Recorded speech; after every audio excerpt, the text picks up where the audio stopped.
නැවත වතාවක් මා මෙසේ ඔබ හා එක්වන්නේ අප සාකච්ඡා කරමින් සිටින මාතෘකාව 10 වසර ව්‍යාපාර හා ගිණුම් කරන අධ්‍යයන විෂයෙහි 9 වන පාඩම් ඒකකය වන බැංකු ගිණුම් සහ බැංකු සැසඳුම් විස්තරය ආවරණය වන ඒ විෂය කොටස් පිළිබඳ සාකච්ඡාව තමයි අපි තවදුරටත් මෙසේ ඉදිරියට අරන් යන්නේ. එතකොට පුංචි මතක් කිරීමක් කරොත් අපි අවසාන වශයෙන් සාකච්ඡා කරමින් සිටියේ සහ අපි අවසාන වශයෙන් අභ්‍යාසවල යෙදුනේ මේ බැංකු සැසඳුම් විස්තරය පිළියෙල කරන ඒ ක්‍රමවේදය ගැන. එතකොට අපි පුංචි මතක් කිරීමක් කරොත් බැංකු සැසඳුම් විස්තරයක් සකස් කිරීමේ අවශ්‍යතාවයක් ඇතිවන්නේ යම්කිසි ව්‍යාපාරයක් විසින් වාණිජ්‍ය බැංකුවක අපිට ලබා දෙන පහසුකමක් වන ජංගම ගිණුමක් මාර්ගයෙන් අපි ගනුදෙනු සිද්ධ කරන විට අපි දන්නවා අපිට චෙක්පත් වලින් ගනුදෙනු කිරීමේ සුවිශේෂී වරප්‍රසාදයක් අපිට ලැබෙනවා. ඒ විතරක් නෙමෙයි මේ ජංගම ගිණුම් වලට අපගේ ගනුදෙනුකරුවන්ට ඍජුවම මුදල් ප්‍රේෂණය කිරීමේ හැකියාව, ඒ වගේම ව්‍යාපාරයක් නැවත නැවත අපි එකට කියනවා recurrent expenses කියලා. සමාන මුදල් ප්‍රමාණයක් මාස්පතා යම් යම් භාණ්ඩ හෝ සේවා සපයන්නන් වෙත අපිට ව්‍යාපාරයේ විසින් ගෙවීමක් කරන්න තියෙනවා නම් අන්න ඒ ගෙවීමේ පහසුකම අපිට ලබා දෙන්න පුළුවන් මේ බැංකුවක් හරහා. අපිට තියෙන්නේ දිනය කියන එක පමණයි බැංකුව විසින් සිදු කරන ලබන විශේෂ සේවාවක් විදිහට අපේ ගිණුමේ මුදල් තියෙනවා නම් අපි නිශ්චිතව එකඟ වෙච්ච ඒ දිනයේදී අපගේ ඒ අපි නමින් බැංකුවේ පවත්වන ඒ ව්‍යාපාරික ජංගම ගිණුම ඒක හර කරලා ඒ අදාළ අනෙකුත් පාර්ශ්වය වෙත මේ මුදල් ප්‍රේෂණය කිරීමේ සේවාවත් අපිට මේ වාණිජ්‍ය බැංකු තුලින් ලබා ගන්න පුළුවන්. ඒකට අපි කියනවා ස්ථාවර නියෝග ක්‍රියාත්මක කිරීම කියලා. ඉතින් මෙන්න මේ වගේ අපූරු පහසුකම් රාශියක් අපිට භුක්ති විඳින්න පුළුවන් මේ ජංගම ගිණුම් මාර්ගයෙන් ගනුදෙනු කිරීමේදී අපිට ව්‍යාපාරයේ පාලන උපක්‍රමයක් විදිහට නිරන්තරයෙන්ම අපි අවධානයෙන් සිටින්න ඕන, සැලකිල්ලෙන් සිටින්න ඕන, සොයා බලන්න ඕන මේ බැංකු ගිණුමේ කොපමණ මුදලක් අපිට ඉතිරි වෙලා තියනවාද කියලා. ඒක කරන්නේ අපි කිව්වා ව්‍යාපාරයේ බැංකු ගිණුම ව්‍යාපාරයේ ලෙජරය ඇතුලේ අපි නඩත්තු කරනවා. ඒ වගේම අපි දන්නවා වාණිජ්‍ය බැංකු විසින් අපිට තවත් ලැබෙන සුවිශේෂී වරප්‍රසාදයක් තමයි මාස්පතා නැවත නැවත සිදුවෙන ගනුදෙනු. උදාහරණයක් විදිහට අපි හිතමු ව්‍යාපාරයේ මොනවා හරි ගිනි රක්ෂණයක් දාලා තියෙනවා. ඒ කියන්නේ ගින්නකින් විනාශ වුණහොත් ඒකට ඒ අවදානමට මුහුණ දීම සඳහා ව්‍යාපාරයේ විසින් රක්ෂණ සමාගමකින් රක්ෂණයක් ලබාගෙන තියෙනවා. ඒ වගේ අවස්ථාවක අපි හිතමු මාස්පතා රුපියල් 23000ක මුදලක් ගෙවන්න ඕන කියලා. මේ වගේ මාස්පතා නිශ්චිත දිනයක නැවත නැවත ගෙවන්න ඕන ගෙවීම් අපිට සිද්ධ කිරීම සඳහා අපිට වාණිජ්‍ය බැංකුවක් කරහා මේ ජංගම ගිණුමක් තුලින් අපිට ලබා ගන්න පුළුවන් ස්ථාවර නියෝගයක්. ඒ වගේ අවස්ථාවක අපේ ජංගම ගිණුම හර කරලා ඒ රක්ෂණ සමාගමට සෑම මාසකම අපි එකඟ වෙන දිනයේදී ඒ මුදල ප්‍රේෂණය කිරීම වාණිජ්‍ය බැංකු තුලින් සිද්ධ කරන විශේෂ සේවාවක්. ඉතින් ඔන්න ඔය විදිහට විවිධ වූ ගනුදෙනු අපිට මේ ජංගම ගිණුමක් හරහා අපිට ක්‍රියාත්මක කරන්න පුළුවන්. ඒක නිසා තමයි අපි වඩාත් සැලකිල්ලෙන් සිටින්න ඕන මේ ජංගම ගිණුමේ මෙහෙයුම් පිළිබඳව මනා පාලනයක්, අවබෝධයක්, දැනුවත්භාවයක් ව්‍යාපාරයේ ගිණුම් මංශයට එහෙම නැත්නම් ව්‍යාපාරයේ අයිතිකරුවන්ට තියෙන්න ඕන. මොකද අපි කිව්වා මේ ගිණුම් ශේෂය බොහෝ විට වෙනස් ශේෂයක් තමයි තියෙන්නේ ව්‍යාපාරයේ සහ බැංකුවේ. ඇත්තටම මේක සමාන වෙන්න ඕන. මොකද අපි මේ සිදු කරන සියලුම ගනුදෙනු ව්‍යාපාරයේ තුල හෝ වේවා බැංකුව තුල හෝ වේවා ඒක සමාන විදිහට මේ ආයතන දෙකේම සටහන් වෙන්න ඕන. ඒක තමයි අවසාන අවශ්‍යතාවය. එහෙම නැත්නම් අපිට ඒකෙන් යම් යම් අඩුපාඩු සිද්ධ වෙන්න පුළුවන් එක්ක ව්‍යාපාරය ඇතුලේ ලෙජර් ගිණුම එහෙම නැත්නම් බැංකු ගිණුම. ඒක නිසා මේ වගේ අසමාන ගනුදෙනු තියෙන්න විදිහක් නැහැ. ඒක නිසා ව්‍යාපාරයේ තුල තියෙන බැංකු ගිණුමේ ගනුදෙනුත් බැංකුව තුල ව්‍යාපාරයේ දැනුවත්භාවයෙන් තොරව සිද්ධ වෙන ගනුදෙනුත් සියල්ල එකම ආකාරයෙන් මේ දෙපැත්තේම සටහන් කිරීම තමයි අවසන් අවශ්‍යතාවය.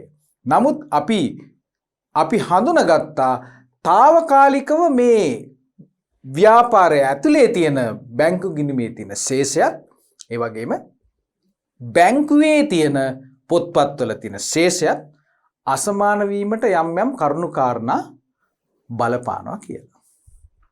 ඉතින්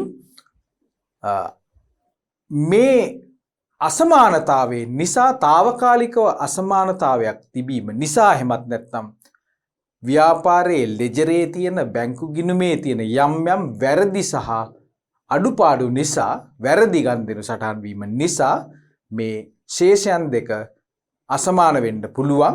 ඒක නිසා මේ පිළිබඳ සොයා බැලීමට අපි කරන අභ්‍යාසයක් තමයි ව්‍යාපාරයක් තුල මේ බැංකු සැසඳුම් ප්‍රකාශයක් පිළියෙල කිරීම. එමනම් අපි මේ පිළිබඳ අභ්‍යාස කීපයක් අපි දැන් ප්‍රගුණ කරලා තමයි අපි මේ තව දුරටත් අපි මේ ඉදිරියටම මේ සාකච්ඡාව අරන් යන්නේ. ඒක නිසා අද පාඩමේදී අපි තවත් පුංචි අභ්‍යාස කීපයක් අපි උත්සාහ කරලා අපිට පුළුවන් මේ බැංකු සැසඳුම් පිළිබඳ සාකච්ඡාව අපිට නිමා කරන්න. එhmenan අපි බලමු අපේ පෙළ පොතේ තියෙන තවත් ක්‍රියාකාරකමක්.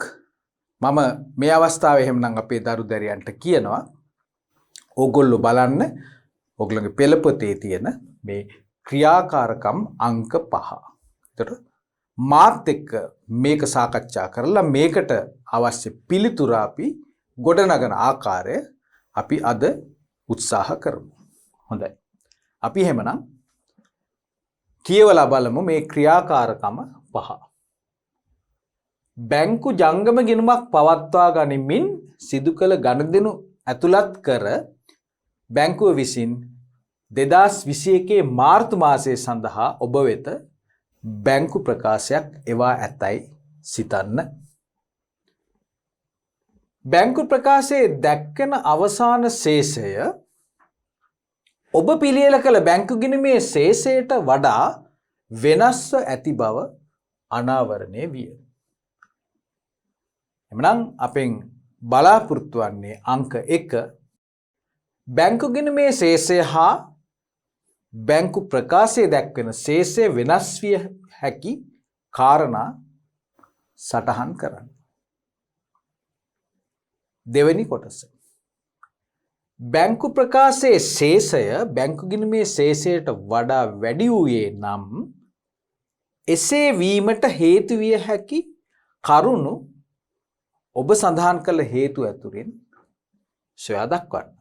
මම නැවත වතාවක් කියන්නම් දෙවෙනි කොටස. බැංකු ප්‍රකාශයේ ශේෂය බැංකු ගිණුමේ ශේෂයට වඩා වැඩි වූයේ නම් එසේ වීමට හේතු විය හැකි කරුණු ඔබ සඳහන් කළ හේතු අතුරින් තෝරා ලියන්න. මේක මේ පුංචි අභ්‍යාසයක්. අපි එහෙමනම් බලමු මේ අභ්‍යාසය අපි විසඳන්නේ කොහොමද කියලා. හොඳයි.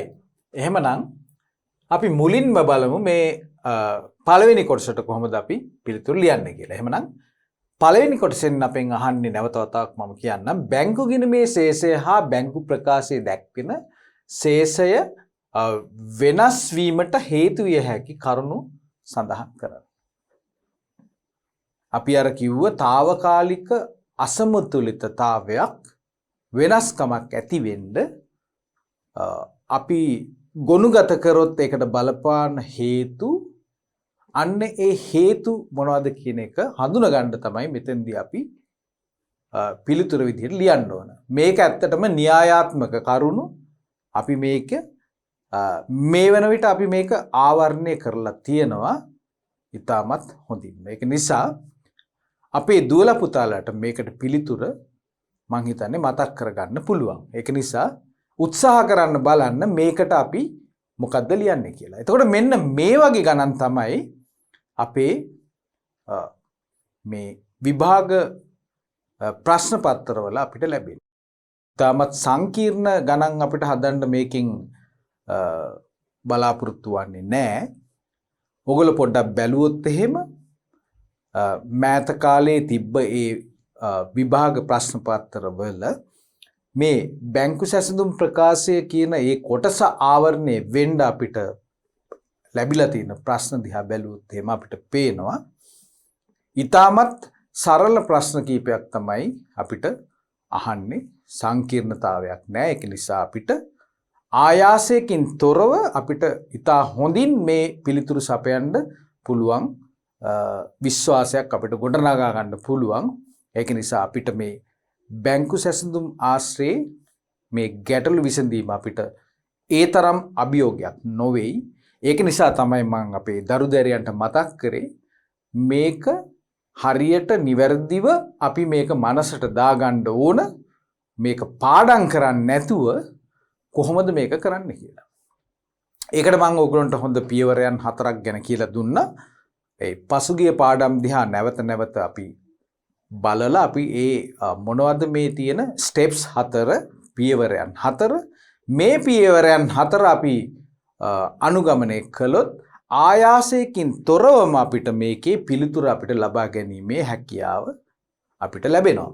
ඒක නිසා එhmenan අපි බලමු මෙන්න මේ පළවෙනි කොටසට පිළිතුර අපි ගොඩනගා ගන්න හැටි. එහෙමනම් මේ බැංකුවේ ශේෂය සහ ව්‍යාපාරයේ ශේෂය වෙනස් වීමට අපි හඳුනාගත්ත කාරණා කීපයක් මොනවද? කාරණා කීයක්ද අපි හඳුනාගත්තේ? කාරණා 5ක්. හොඳයි. එහෙමනම් අපිට මේ පිළිතුරු විදිහට ලියන්න තියෙන්නේ මෙන්න මේ කියන කාරණා තමයි. එහෙමනම් අපි බලමු මොනවද මේ හේතු කියලා. මොකද්ද පළවෙනි හේතුව?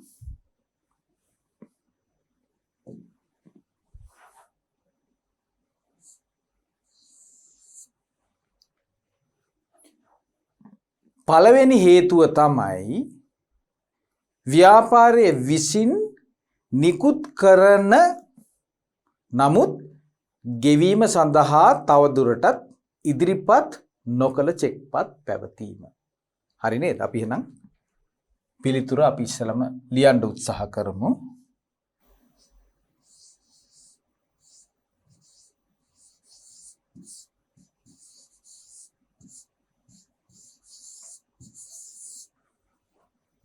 නිකුත් කළ නමුත්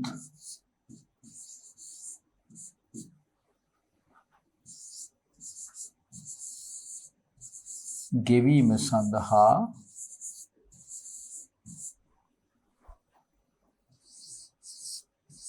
බැංකුවට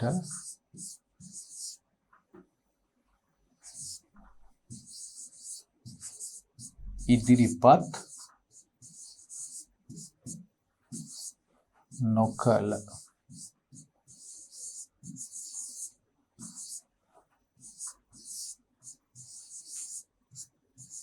චෙක්පත්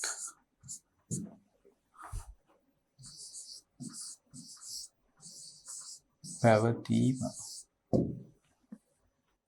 මොකද්ද මේකෙන් කියන්නේ? චෙක්පතක් නිකුත් කරන්නේ කොහෙන්ද? චෙක්පතක් ලියන්නේ ව්‍යාපාරය ඇතුලේ. එහෙම නැත්නම් මේ චෙක් පත ලියන්නේ බැංකුව තුල සිදු කරන දෙයක් නෙමෙයි. මොකද්ද සිද්ධ වෙන්නේ? බැංකුව විසින් අපිට චෙක් පතක් අපිට චෙක් පොතක් ඇතරම අපිට පුළුවන් බැංකුවෙන් චෙක් පොතක් ඉල්ල ගන්න ඒ සඳහා ගාස්තුවක් අය කරනවා. ඒ චෙක් පොතේ අපි කතා කළා සමහරලාට කොළ 20ක් තියෙනවා, කොළ 50ක් තියෙනවා, කොළ 100ක් තියෙන්න පුළුවන්. අපේ අවශ්‍යතාවයේ පරිදි අපිට චෙක් කොළ අපිට බැංකුවෙන් ලබා ගන්න පුළුවන්. ඊට පස්සේ අපිට කරන්න තියෙන්නේ යම්කිසි ගෙවීමක් කරන්න සිද්ධ වන විට අපිට පුළුවන් මේ එක චෙක් පතක් භාවිතා කරලා අපි බැංකුවට ඉදිරිපත් කිරීම පිණිස අපි මේ චෙක් පතක් අපි සම්පූර්ණ කරලා ඒ ගෙවීම් ලාභියාට අපි ඒක නිකුත් කරනවා. ඒකේ ගාණ දාලා උදාහරණයක් විදිහට අපි හිතමු රුපියල් ලක්ෂයක ගෙවීමක් සිද්ධ කරන්න ඕන අපේ ව්‍යාපාරයට භාණ්ඩ එහෙම නැත්නම් අමුද්‍රව්‍ය සපයන අපේ සැපයීම් කරුට. එතකොට අපි කරන්නේ මේ සැපයීම් කරුගේ නමින් රුපියල් ලක්ෂයක චෙක් පතක් අපි එකට කියනවා පේ ඕඩර් එකක් කියලා. පේ ඕඩර් එකක් කියලාත් අපි කියන්න පුළුවන්. අපි පේ ඕඩර් එකක් නිකුත් කරනවා. ඊට පස්සේ මොකද්ද සිද්ධ වෙන්නේ? මේ චෙක් පත ලබා ගන්නා පුද්ගලයා ඒක අරන් ගිහිල්ලා එයාට කැමති මොහොතක එයාට මේක බැංකුවට ඉදිරිපත් කරන්න පුළුවන් මේ ගෙවීම ලබා ගන්න. එහෙම නැත්නම් එයාට පුළුවන් එයාගේ බැංකු ගිණුමේ මේ චෙක් පත තැන්පත් කරන්න. ඕනනම් අපිට පුළුවන් කවුන්ටරයට ගිහිල්ලා මුදල් ලබා ගන්නත් පුළුවන්. එහෙම නැත්නම් අපිට පුළුවන් චෙක් පත අපේ නෙමෙයි චෙක් පත ලබන්නාගේ බැංකුවට ගිහිල්ලා ඒ බැංකු ගිණුමේ මේ චෙක් පත තැන්පත් කරන්න පුළුවන්. ඒක චෙක් පත තැන්පත් කරායින් පස්සේ මම ඕගලන්ට කිව්වා මේ ගිණුම් දෙකම තියෙන්නේ එකම බැංකුව ඇතුලේ නම් අපි හිතමු බැංකුවේ නම ABC කියලා. එතකොට මම තමයි ව්‍යාපාරිකයා. මගේ ගිණුම තියෙන්නේ ABC කියන බැංකුවේ. ඒ වගේම මේ චෙක් පත ලබන ඒ සැපයීම් කරුගේ ගිණුමත් අපි උපකල්පනය කරමු තියෙන්නේ ABC බැංකුවේ කියලා. එතකොට මගෙන් මේ ලබා ගන්න චෙක් පත ABC බැංකුවටම ගිහිල්ලා බැංකු ශාඛාවකට ගිහිල්ලා තැන්පත් කරනවා කියලා කියන්නේ මේ එකම පරිගණක පද්ධතිය තුල තමයි මේ අපි දෙදෙනාගේම ගිණුම් තියෙන්නේ. ඒක නිසා ඒ වගේ අවස්ථාවක ඊටමත් පහසුවෙන් එක ගිණුමක ශේෂයක් තියනවාද කියලා හොයාගෙන ඒ ගිණුම හර කරලා එම බැංකුවේම තියෙන ඒ අනෙකුත් ගිණුමට මේ බැර කිරීම බැංකුවේ ගිණුම් කරන පද්ධතිය ඇතුළේම කරන්න පුළුවන්. හැබැයි මේ බැංකු දෙක වෙනස් වුණොත් තමයි ගැටලුවක් ඇති වෙන්නේ. එතකොට තමයි අපිට මේ නිෂ්කාසනය වීම සඳහා නිෂ්කාසන ක්‍රියාවලිය සඳහා මේ චෙක් පත යොමු කරන්න සිද්ධ වෙන්නේ.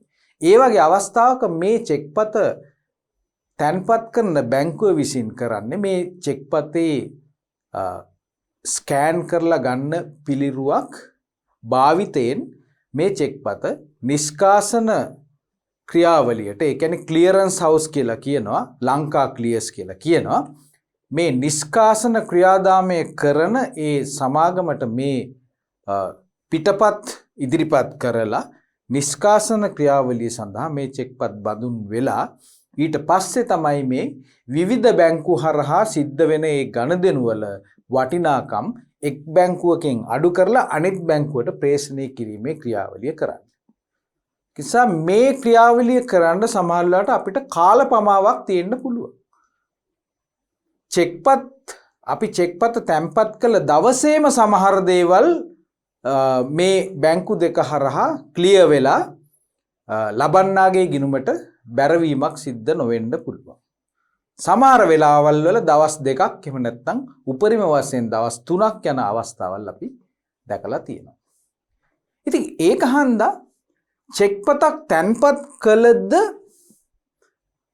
තව දුරටත් මේ ශේෂයන් දෙක අතර වෙනස තියෙන්න පුළුවන්. මොකද තැන්පත් කළ වහාම මේ චෙක් පතේ වටිනාකම අනෙකුත් බැංකුවෙන් ලබන්නාගේ බැංකුවට ප්‍රේෂණය වීමක් සිදු නොවීමේ කාලපමාව නිසා. එහෙමනම් මේ ඩිලේ එක එහෙම නැත්නම් මේ කාලපමාව කාරණා දෙකකින් සිද්ධ වෙන්න පුළුවන්. එකක් තමයි මේ චෙක්පත ලබන්නා දවසක් දෙකක් ගිහිල්ලා තමයි මේ චෙක්පතේ මුදල් ඉල්ලන්නේ. එතකල් එයා චෙක්පතක් විදිහට එයාගේ සාක්කුවේ තියාගෙන ඉන්නවා. එතකොට මොකද්ද වෙන්නේ? චෙක්පත නිකුත් කරන මගේ ගිණුමේ තවදුරටත් ශේෂය වැඩියෙන් තියෙනවා. මම මේ කතා කරන්නේ බැංකුවේ තියෙන ශේෂය. බැංකුවේ තියෙන ශේෂය තවදුරටත් වැඩියෙන් තියෙනවා. නමුත් මගේ ලෙජර් ගිණුමේ ගත්තොත් එහෙම මේ චෙක්පත ලියන මොහොතේම අපි මොකද කරන්නේ? ගෙවීමක් නම් අපි බැංකුවේ තියෙන බැංකු ගිණුමේ තියෙන මුදල අඩු කරන්න ඕන දිත්ත සටහන් න්‍යාය අනුව. ඒක මම කරන්නේ මගේ බැංකු ගිණුම බැර කරලා. බැංකු ගිණුම බැර කරනවා මෙන්න මේ විදිහට.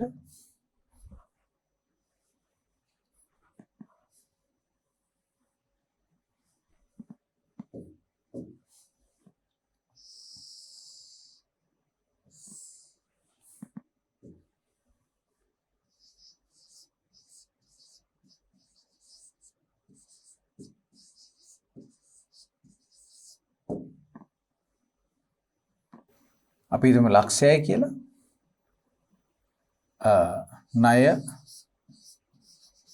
ණය හිමියොන්ට කරන ගෙවීමක් නම් ණය හිමි ගිණුමට අපි ලක්ෂයක් බැර කිරීමක් සිද්ධ වෙනවා. මේ තියෙන්නේ බැංකුවේ අදට තියෙන ශේෂය. එමනම් මම චෙක්පතක් ලියන මොහොතේම මම සිද්ධ කරන්නේ රුපියල් ලක්ෂයක් මගේ බැංකු ගිණුම බැර කිරීමක් සිද්ධ වෙනවා. නමුත් මේකෙන් අදහස් කරන්නේ බැංකුවේ තියෙන ශේෂය එම මොහොතේම රුපියල් ලක්ෂයකින් පහළට යනවා කියලා. එමනම් දුවලා පුතාට හොඳින්ම පැහැදිලි. එහෙමනම් ව්‍යාපාරයේ තියෙන ශේෂයට වඩා රුපියල් ලක්ෂයක් වැඩිපුර තමයි බැංකුවේ තියෙන්නේ. එතන මෙන්න මේ කාරණාව තමයි මම මෙන්න මේ විදිහට අපි ඔයගන්ට ලිව්වේ. මොකද්ද මේ? නිකුත් කළ නමුත් ගෙවීම සඳහා බැංකුවට ඉදිරිපත් නොකළ චෙක්පත් පැවතීම. මේක තමයි පළමු වන කාරණාව මේ වෙනසක් ඇතිවීමට. එහෙමනම් අපි බලමු දැන් මොකද්ද දෙවන කාරණේ කියලා. හොඳයි. දෙවන කාරණේ අපි වෙනත් පාඩක් භාවිතා කරලා අපි ලියමු. චෙක්පත් අපි නිකුත් කරනවා වගේම අපිට චෙක්පත් ව්‍යාපාරයට ලැබෙනවා. මම ඒක පැහැදිලි කරන්නම්. එහෙමනම් තැන්පත් කළ නමුත්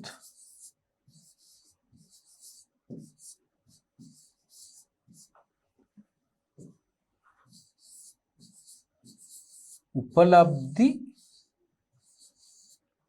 නොවූ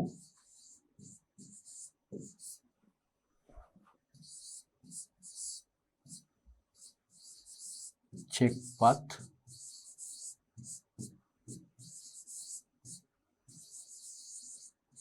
තිබීම.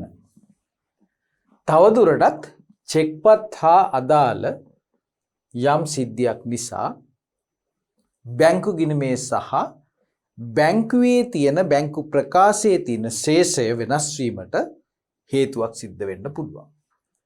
මේ තැන්පත් කළ චෙක්පත් කියලා කියන්නේ අපේ ව්‍යාපාරයට පිටතින් ලැබෙන චෙක්පත්.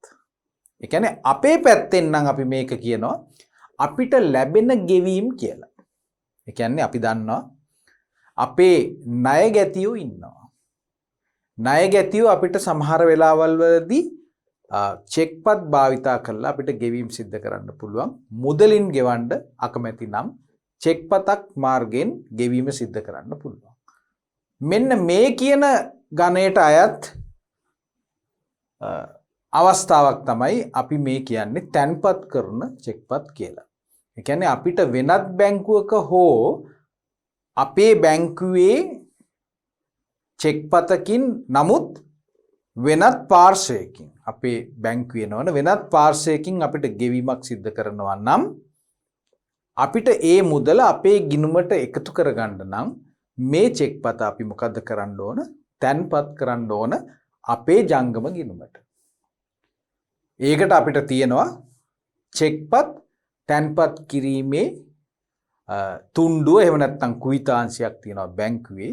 අපි කරන්නේ මේ චෙක්පතත් එක්ක ඒ කුයිතාංශය පුරවලා අපේ ගිණුම් අංකය එතකොට චෙක්පතේ අංකය යනාදී විස්තර ඊට පස්සේ චෙක්පතේ වටිනාකම දිනය යන කාරණා අපි සම්පූර්ණ කරලා අපි මොකද්ද කරන්නේ? අපි මුලින්ම කරනවා අර පොඩි ස්කෑනර් එකක් තියෙනවා. ඒකට මේ තුණ්ඩුව දාලා ඒක අපි කියනවා ඒක වැලිඩේට් කරනවා කියලා.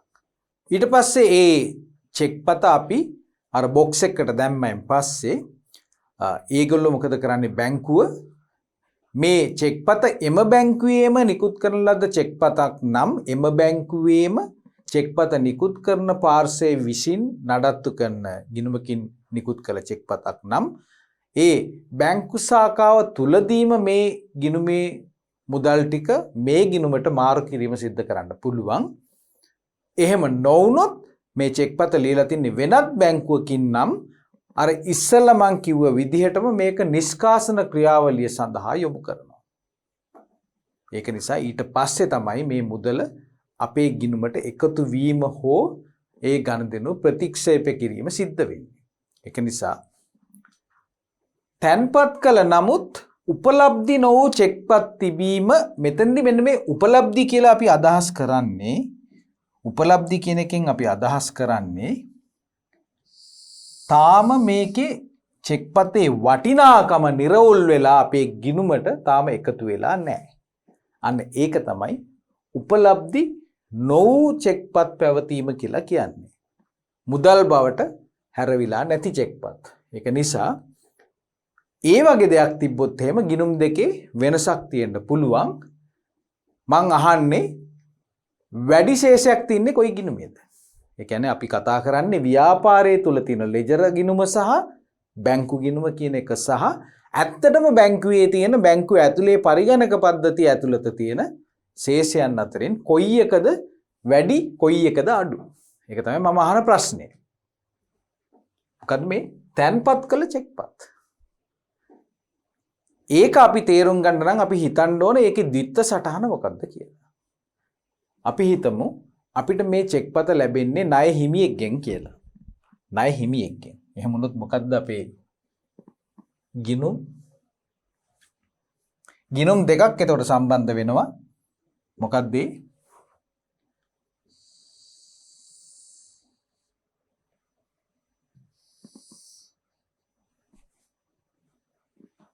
සමාවෙන්න මම කිව්වේ මේ චෙක්පත ලැබෙන්නේ ණය හිමියෙකුගෙන් කියලා. ණය හිමියෙකුගෙන් නෙමෙයි.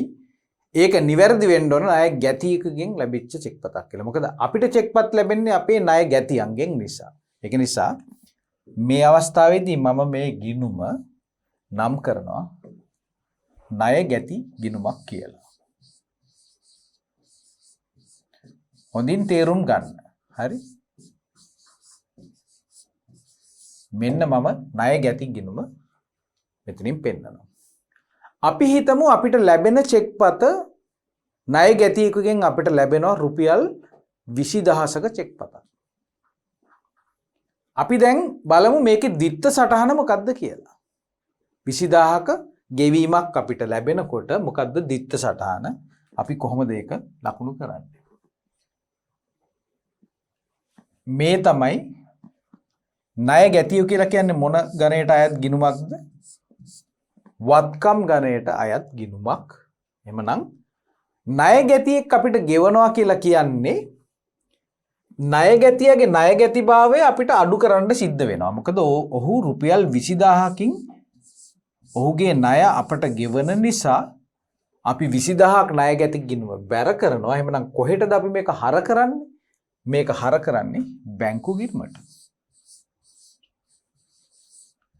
බැංකු. එහෙනම් මේ තියෙන්නේ බැංකු ගිණුම. මෙන්න බැංකු ගිණුමට මම රුපියල් 20000ක් දැම්මා. දැන් මොකද්ද සිද්ධ වෙන්නේ?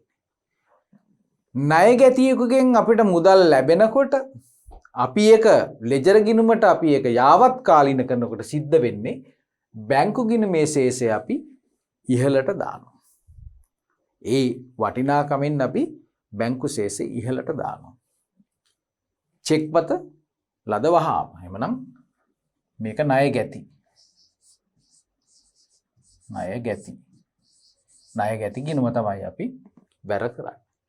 දැන් ඕගලන්ට පේනවා ඇති බැංකු ගිණුමේ ශේෂය ඉහළට යනවා.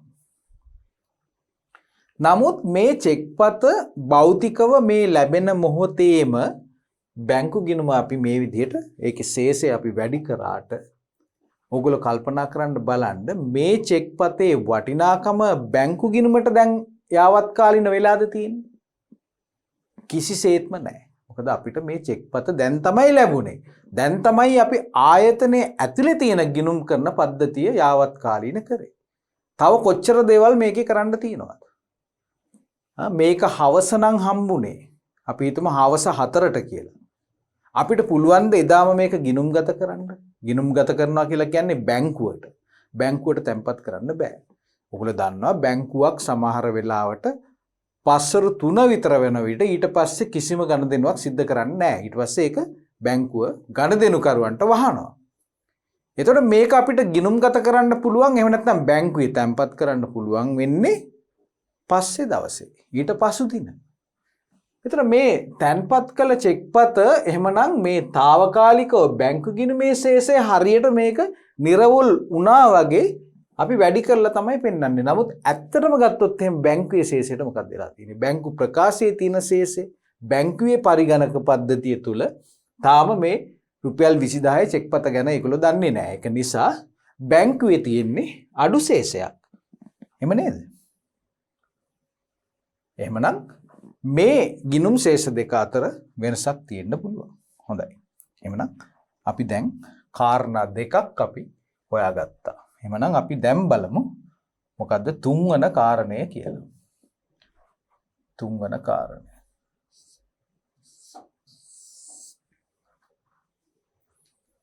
මං තුන්වන කාරණය මේ විදිහට කියනවා. ඍජු ප්‍රේෂණ.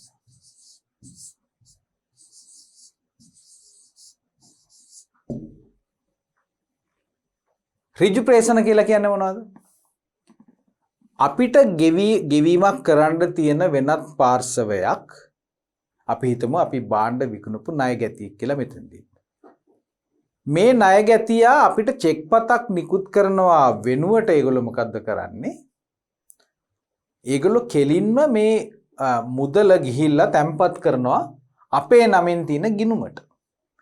ඒ බැංකුවට ගිහිල්ලා ABC කියන බැංකුවට ගිහිල්ලා මගේ ගිණුම් අංකය ඒකේ නමින් එයා තැන්පත් කිරීමක් සිද්ධ කරනවා. එතකොට එයා ඍජුවම ගිහිල්ලා මගේ ආයතනයට ඇවිල්ලා මගේ කැෂියකට ඇවිල්ලා මේ ගෙවීම සිද්ධ කරනවා වෙනුවට ඔහු කරන්නේ මොකද්ද? බැංකුව තුලට ගිහිල්ලා මගේ ගිණුමට ස්ලිප් එකක් එහෙම නැත්නම් තැන්පත් කිරීමේ පත්‍රිකාවක් පුරවලා ඒක තැන්පත් කරනවා. එතන මේ සිද්ධිය වුණොත් මෙතන යාවත් කාලීන සිද්ධ වෙනවද? මේ තියෙන්නේ මගේ බැංකුව ගිණුම. ගනුදෙනුකරු ගිහිල්ලා බැංකුවට කෙලින්ම සල්ලි දානකොට මේකේ ශේෂය අපිට වැඩි කරන්න පුළුවන්ද? අපි තාම දන්නේ නැහැ. මොකද අපිට තාම මේ ගනුදෙනුව sannivedanaye වෙලා නැහැ. එහෙමනම් බැංකුවේ ශේෂය මොකද්ද වෙන්නේ? බැංකුවේ ශේෂය ඒක යාවත් කාලීන වෙලා තියෙන්නේ. මොකද පරිගණක පද්ධතිය තුලට මේ පේමන්ට් එක දාන්න මොහොතේදීම බැංකුවේ තියෙන බැලන්ස් එක ඉහළට යාමක් සිද්ධ වෙනවා. එහෙමනම් බැංකුවේ වැඩි ශේෂයක් තියෙන අතර ව්‍යාපාරයේ තාම තියෙන්නේ අඩු ශේෂයක්. මොකද මේ ඍජු ප්‍රේෂණය තාම sannivedanaye වෙලා නැති නිසා. එහෙනම් මේක අපි කොහොමද දැනගන්නේ? අපි කිව්වා අපි කාලච්ඡේදයක් අවසානයේදී අපිට බැංකුවෙන් අපිට නිකුත් කරනවා ප්‍රකාශයක්. මොකක්ද ඒකට කියන්නේ අපි බැංකු ප්‍රකාශය කියලා. එහෙම නැත්නම් බැංකු ගිණුම් ප්‍රකාශය. බැංක් ස්ටේට්මන්ට් එකක්. අන්න ඒ ස්ටේට්මන්ට් එකෙන් අපි ටික් කරලා තමයි මේ ගනුදෙනු ටික හොයාගන්නේ. එතකොට ඉතුරු වෙනවා ටික් වෙන්නේ නැතුව එකක්. අන්න ඒවා අපි ඒ පිළිබඳ විමසීමක් කරනකොට තමයි අපි දැනගන්නේ මේ විදියට ඍජුවම තන්පත් කිරීම සමහර අපේ ගනුදෙනුකරුවන් සිද්ධ කළා කියලා. ඒ වගේ අවස්ථාවක අපි එතනින් බලාගෙන තමයි අපේ ගිණුම් කරන පද්ධතිය තුල අපි පද්ධතියට මේ ගනුදෙනු අපි හසු කරගන්නේ. එhmenan ඍජු ප්‍රේෂණ පැවතීමත් මේ ගිණුම් දෙක අතර තියෙන ශේෂය වෙනස් වීමට බලපෑමක් සිද්ධ වෙන බව ඉතාමත් පැහැදිලි. හොඳයි. එහෙමනම් හතරවන කාරණේ විදිහට මම ඔයගොල්ලන්ට පෙන්නන්නම්. මෙන්න මේක. හතරවන කාරණය තමයි ස්ථාවර නියෝග.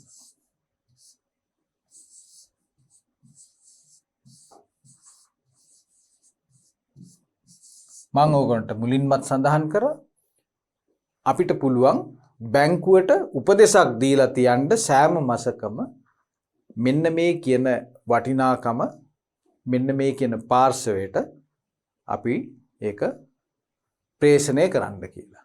එතකොට මේ ගණන් සිද්ධ වුණාද කියලා අපි දැනගන්නේ මේ බැංක් ස්ටේට්මන්ට් එක හම්බුනායින් පස්සේ. මොකද ඔය ස්ථාවර නියෝගය ක්‍රියාත්මක කරන්න තියෙන දවසේ මේ ගනුදෙනුකරුගේ නමින් වාසිදායක ශේෂයක් තිබුණොත් පමණයි මේ ප්‍රේෂණය කිරීම මේ ස්ථාවර නියෝගයේ මත බැංකුවට සිද්ධ කරන්න පුළුවන්. වැරදිලාවත් එදාට අපිට මේ අවශ්‍ය මුදල තිබ්බේ නැත්නම් එහෙම මේ ගනුදෙනුව අවලංගු වෙනවා. ඊට පස්සේ අපිට අලුතෙන් උපදෙසක් අනිවාර්යයෙන්ම දෙන්න ඕන මේ ගෙවීම සිද්ධ කරන්න නම්. එහෙමනම් මේක රඳා පවතිනවා යම් යම් තත්ත්වයන් මත. ගිණුමේ වාසිදායක ශේෂයක් තිබුණොත් පමණයි මේක කරන්නේ. ඒ නිසා අපිට කියන්න දන්නේ නැහැ ව්‍යාපාරයක බැංකු ශේෂය මොකද්ද වෙන්නේ කියලා. ඒක නිරන්තරයෙන් උච්චාවචනය වෙන්න පුළුවන්. ඒක නිසා අපිට මේ බැංකුවේ තියෙන ගිණුම් කරන පද්ධතිය මේ ස්ථාවර නියෝගය නිසා අපිට හැමදාම ඒක අපි ඒකපාර්ශ්විකව අපිට ඒක සටහන් කරන්න බෑ. එhmenan අපි මේක කරන්නේ අනිවාර්යයෙන්ම මේ බැංකු ප්‍රකාශයේ පිටපතක් ව්‍යාපාරයට ලැබුණායින් පස්සේ ව්‍යාපාරයේ බැංකු ප්‍රකාශයෙන් මේ මුදල හර කරලා තිබ්බොත් පමණයි. හර කරලා තිබ්බොත් පමණයි ස්ථාවර නියෝගය ක්‍රියාත්මක වුණා කියලා අපිට සාක්ෂියක් තහවුරුවක් අපිට ලබා ගන්න පුළුවන් වෙන්නේ.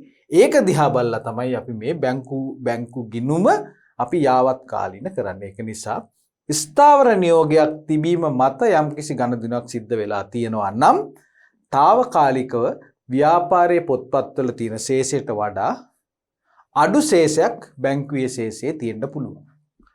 එවනම් හතර වෙන කාරණේ ඕක. එhmenan අපි අවසාන වශයෙන් අවසාන හේතුව විදිහට අපි හඳුනගන්නේ මොකක්ද කියලා බලමු.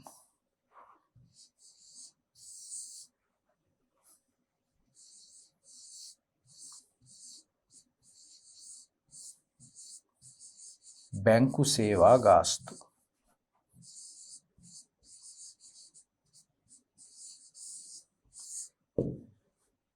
මොකද්ද මේකෙන් කියන්නේ? බැංකු ගිණුමෙන් යම් යම් ගෙවීම් අඩු කරන්න පුළුවන් බැංකුවට. උදාහරණ මොනවාද? අපි චෙක්පත් ලබාගෙන තිබ්බොත් එහෙම චෙක් පොතක් ලබා ගත්තොත් එහෙම අපිට පුළුවන් ඒ වෙනුවෙන් බැංකුව මොකද්ද කරන්නේ? යම් කිසි මුදලක් අපේ ගිණුමෙන් අය කරගන්න.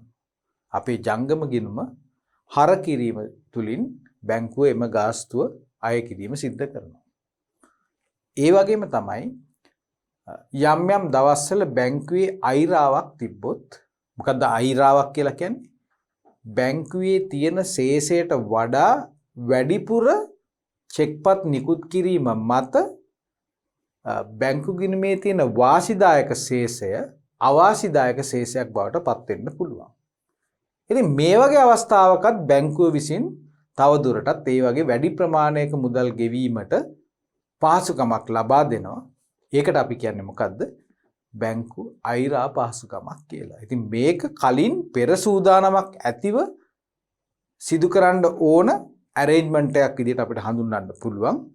එහෙම නැතුව අවශ්‍යෙන්ම ඕනම කෙනෙකුට වැඩිපුර චෙක්පතක් ලිව්වා කියලා ඒකට ගෙවීම කරන්න බැංකුව බැඳී ඉන්නේ නැහැ. ඒක නිසා කලින් මොන හරි arrangement එකක් දාලා තියෙනවා නම් බැංකු අයිරා පහසුකමක් අපි ලබා ගිහලා තියෙනවා නම් ඒ අයිරා පහසුකම ඇතුලේදී යම් යම් ගෙවීම් කරන්න පුළුවන්. එතකොට ඒ වෙනුවෙන් බැංකුව පොලියක් අය කරන්න පුළුවන්. ඒකට අපි කියනවා OD ඉන්ට්‍රස්ට් එකක් කියලා. OD කියලා කියන්නේ overdrawn.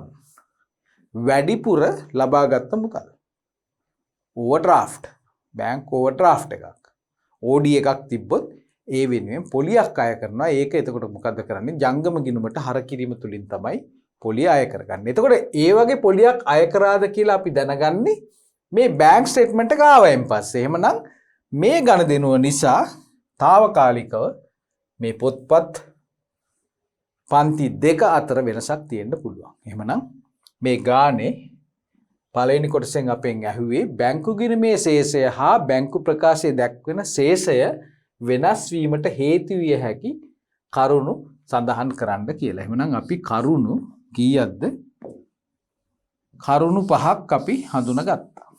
එහෙමනම් හැමෝම මේ කරුණු 5 අනිවාර්යයෙන්ම දැනගන්න ඕන. S2 පියාගෙන මේක කියන්න පුළුවන් වෙන්න ඕන. ඇහුවොත් එහෙම මොනවද මේ කරුණු කාරණා 5? නිකුත් කළ නමුත් ගෙවීම සඳහා ඉදිරිපත් නොකළ චෙක්පත්, තැන්පත් කළ නමුත් උපලබ්ධි නො වූ චෙක්පත්, ඍජු ප්‍රේෂණ, ස්ථාවර නියෝග සහ බැංකු ගාස්තු.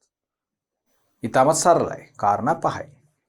හරිද? එමනම් ඔන්න ඔය පිළිතුර අපි මේ විදිහට අපි විවිධ පාටින් අපි පෙන්නලා තියෙනවා. හැමෝම මේක හොඳින් මතක තියාගන්න ඕන. නිතරම අහන්න පුළුවන් ප්‍රශ්නයක් මේක. හරි. ඊළඟට දැන් අපි යමු ප්‍රශ්නේ දෙවෙනි කොටස. බැංකු ප්‍රකාශයේ ශේෂය බැංකු ගිණුමේ ශේෂයට වඩා වැඩි වූයේ නම් එසේ වීමට හේතු විය හැකි කරුණු උපසඳහන් කළ හේතු අතුරින් තෝරා ලියන්න. දැන් ඔයගොල්ලන්ට තේරුණාද මේකෙන් මොකද්ද කියන්නේ කියලා? බැංකු ප්‍රකාශයේ ශේෂය. බැංකු ප්‍රකාශයේ ශේෂය. මේ තියෙන්නේ අපේ බැංකු ගිණුම. බැංකු ගිණුම ඊට පස්සේ බැංකු ප්‍රකාශයකුත් අපිට එනවා. කොහෙන්ද බැංකු ප්‍රකාශය එන්නේ? බැංකු ප්‍රකාශය එන්නේ මෙන්න මේ විදිහට එකක් එනවා. ඒක බැංකුවෙන් තමයි නිකුත් කරන්නේ. එහෙම නේද?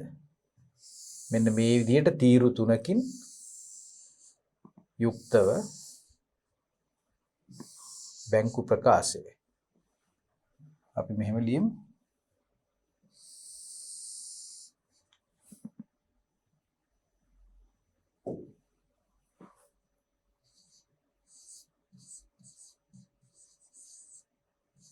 බැංකු ප්‍රකාශය. මේකේ තියෙනවා හර බැර ශේෂය. මේක තමයි බැංකු ප්‍රකාශයක ආකෘතිය. මේ පැත්තෙන් එනවා දිනය සහ විස්තරය.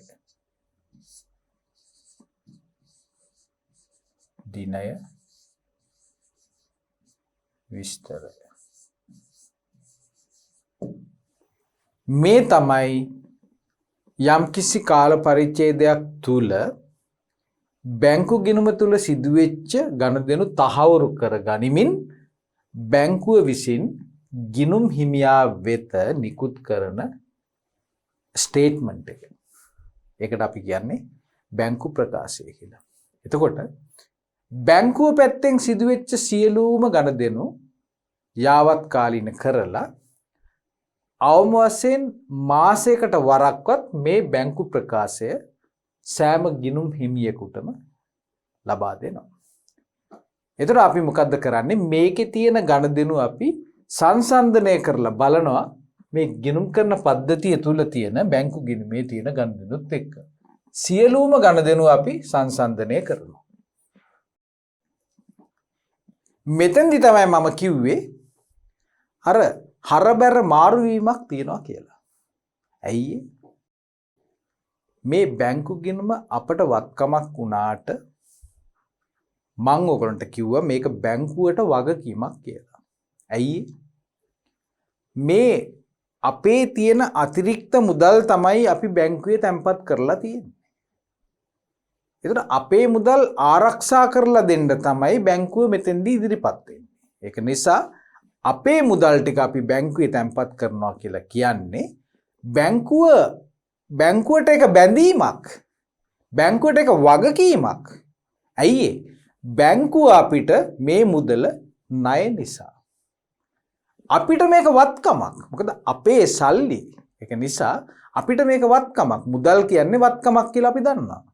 ඒක හන්ද බැංකු ශේෂය කියන්නේ ව්‍යාපාරයට වත්කමක් වන අතර බැංකුවට ඒක වගකීමක් වෙනවා. එහෙමනම් අපි මේ සංසන්දනය කරනකොට මේ බැංකු ප්‍රකාශයේ තියෙන හර සටහන් අපි සංසන්දනය කරන්නේ බැංකු ගිණුමේ නම් බැර සටහන් එක්ක. මක් නිසාද යත් අපි බැංකු ගිණුම බැර කරන්නේ බැංකු ගිණුම හරහා කරන ගෙවීම් නිසා. ගෙවීමක් කියලා කියන්නේ බැංකු ශේෂය අඩුවීමට හේතුපාදක වන කාරණයක්. එමනම් බැංකුව මේ වගේ ගෙවීමක් කරනවා නම් බැංකුව මොකද්ද සිද්ධ කරන්නේ?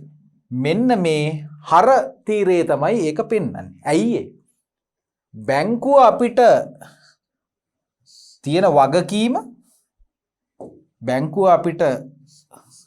තියෙන වගකීම මෙන්න මේ ප්‍රමාණයෙන් බැංකුව අපිට ණයයි නම් අපි වෙනුවෙන් වෙනත් පාසයකට ගෙවීමක් සිද්ධ කරනවා කියලා කියන්නේ බැංකුව මේ වගකීම යම් කිසි ප්‍රමාණයකින් අඩුවීමක් කරගන්න පුළුවන් නිසා තමයි බැංකු ප්‍රකාශයේ මෙම ගනුදෙනුව හර කිරීමක් සිද්ධ කරන්නේ. එහෙමනම් අපි මේක මාරු කරලා තමයි චෙක් කරන්නේ. මුදල් බැංකු ගිණුමේ බැර පැත්තේ තියෙන සියලුම ගනුදෙනු අපිට බැංකු ප්‍රකාශයේ හර පැත්තේ තියෙන ගනුදෙනුත් එක්ක සංසන්දනය කරලා අපි හඳුන ගන්න ඕන ව්‍යාපාරයේ ඇතුලේ තියෙන ගනුදෙනු සමහර ගනුදෙනු බැංකු ප්‍රකාශයට තාම සටහන් වෙලා නැහැ. යම් ගෙවීම්. උදාහරණයක් විදිහට තමයි අපි කියවර නිකුත් කළ චෙක්පත් කියලා. තාම ගෙවීම සඳහා ඉදිරිපත් කළා නැත්නම් මේක මෙතන බැර සටහනක් විදිහට තිබ්බට මෙතන තාම හර වෙලා නැහැ. හර වෙලා නැති නිසා මේ ශේෂය తాවකාලිකව වැඩියෙන් පෙන්නනවා. ඒක තමයි අපි කිව්වේ. එහෙමනම් මෙන්න මේ විදිහට අපි මේ දෙක සංසන්දනය කරනකොට අපෙන් දැන් මේ ගානෙන් ඊළඟ කොටසෙන් අහන්නේ බැංකු ගිණුමේ ශේෂය හා බැංකු ප්‍රකාශයේ ශේෂය වෙනස් වීමට හැකි කාරණා සඳහා හඳුනා ගන්න ඕන. දෙවනුව අහනවා බැංකු ප්‍රකාශයේ ශේෂය බැංකු ගිණුමේ ශේෂයට වඩා වැඩි වූයේ නම් අපි මේ කරන්නේ උපකල්පනයක්. වැඩි වූයේ නම් එසේ වීමට හේතු විය හැකි කරුණු කාරණා ඔබ සඳහන් කළ හේතු අතරින් තෝරා දක්වන්නලු. අපි මොනවද සඳහන් කළ හේතු? අපි සඳහන් කරේ මෙන්න මේ හේතු පහක් පමණයි. ඒ හේතු පහ තමයි මේ තියෙන්නේ. එහෙමනම් දැන් ඔයගොල්ලෝ මට කියන්න ඕන මොකද්ද කියන්නේ? මෙතන අහන්නේ කොතර ශේෂයද වැඩි? මම ආයෙ මෙතන පෙන්නන්නම්. බැංකු ප්‍රකාශයේ ශේෂය. මෙන්න බලන්න. බැංකු ප්‍රකාශයේ ශේෂය බැංකු ගිණුමේ ශේෂයට වඩා වැඩි වූයේ නම් කොතනද සල්ලි වැඩියෙන් තියෙන්නේ? වැඩි බැලන්ස් එකක් තියෙන්නේ. ශේෂය කියන්නේ ඉතිරි මුදල. කොතනද වැඩියෙන් තියෙන්නේ? බැංකුවේ තියෙන්නේ. බැංකු ප්‍රකාශය කියලා කියන්නේ බැංකුව ඇතුලේ තියෙන ගිණුමේ තියෙන ශේෂය වැඩි වෙන්න මොකට වඩාද? මේ ව්‍යාපාරයේ තියෙන එකට වඩා. බැංකු ගිණුම කියලා කියන්නේ ව්‍යාපාරයේ ඇතුලේ තියෙන එක. බැංකු ගිණුම කියලා කියන්නේ මෙන්න බැංකු ගිණුම බැංකු ප්‍රකාශය දෙකක් තියෙනවා. ඒතර මේක තමයි වැඩි. මේක වැඩි මේක අඩුයි. ශේෂයන් දෙක සමාන වෙන්නේ නැහැ. එහෙමනම් අපි අර හඳුනාගත්ත හේතු අතුරෙන් මෙන්න මේ දේ සිද්ධ වෙන්න බලපාන කරුණු කාරණා තෝරගෙන ලියන්නලු. පුළුවන්ද ලියන්න? අපි එහෙමනම් මේ පහත් එක්ක බලමු කොතනද වැඩි කියලා. හරි? එහෙම වැඩි නම් මම ඒ කාරණාව ඉස්සරහා හරියක් දාන්නම්. එතකොට ඒක තමයි පිළිතුර වෙන්නේ. හරි. අපි දැන් ඉස්සලම කල්පනා කරමු මේ නිකුත් කළ නමුත් ගෙවීම සඳහා බැංකුවට ඉදිරිපත් නොකළ චෙක්පත් පැවතීම නිසා මොකද්ද සිද්ධ වෙන්නේ? බැංකු ප්‍රකාශයේ ශේෂය වැඩිද අඩුයිද? දැන් අපෙන් අහන්නේ බැංකු ප්‍රකාශයේ ශේෂය බැංකු ගිණුමේ ශේෂයට වඩා වැඩි වෙන්න පුළුවන් කරුණු තමයි තෝරගන්න කියන්නේ. එහෙමනම් මේ පළවෙනි එක. නිකුත් කළ නමුත් ගෙවීම සඳහා බැංකුවට ඉදිරිපත් නොකළ චෙක්පත් පැවතීම නිසා කොතන ශේෂයද වැඩි? අපි දන්නවා ගෙවීමක් සිද්ධ කරනකොට අපි කිව්වා මෙන්න මේ විදිහට අපි බැර කරනවා. බැර කරනවා කියලා කියන්නේ මේ බැංකු ගිණුමේ ශේෂය අපි අඩු කරලා දානවා. හරි? අඩු කරලා දැම්මට තාම බැංකුවෙන් මේ මුදල ඉවත් කරලා නැති නිසා බැංකුවේ වැඩි ශේෂයක් වෙන්නවා. එhmenan මෙන්න මේක අර අපි කිව්ව ගණයට අයත් එකක්. හේතුව තමයි බැංකු ගිණුමේ ශේෂය වැඩියෙන් පෙන්නනවා తాවකාලිකව.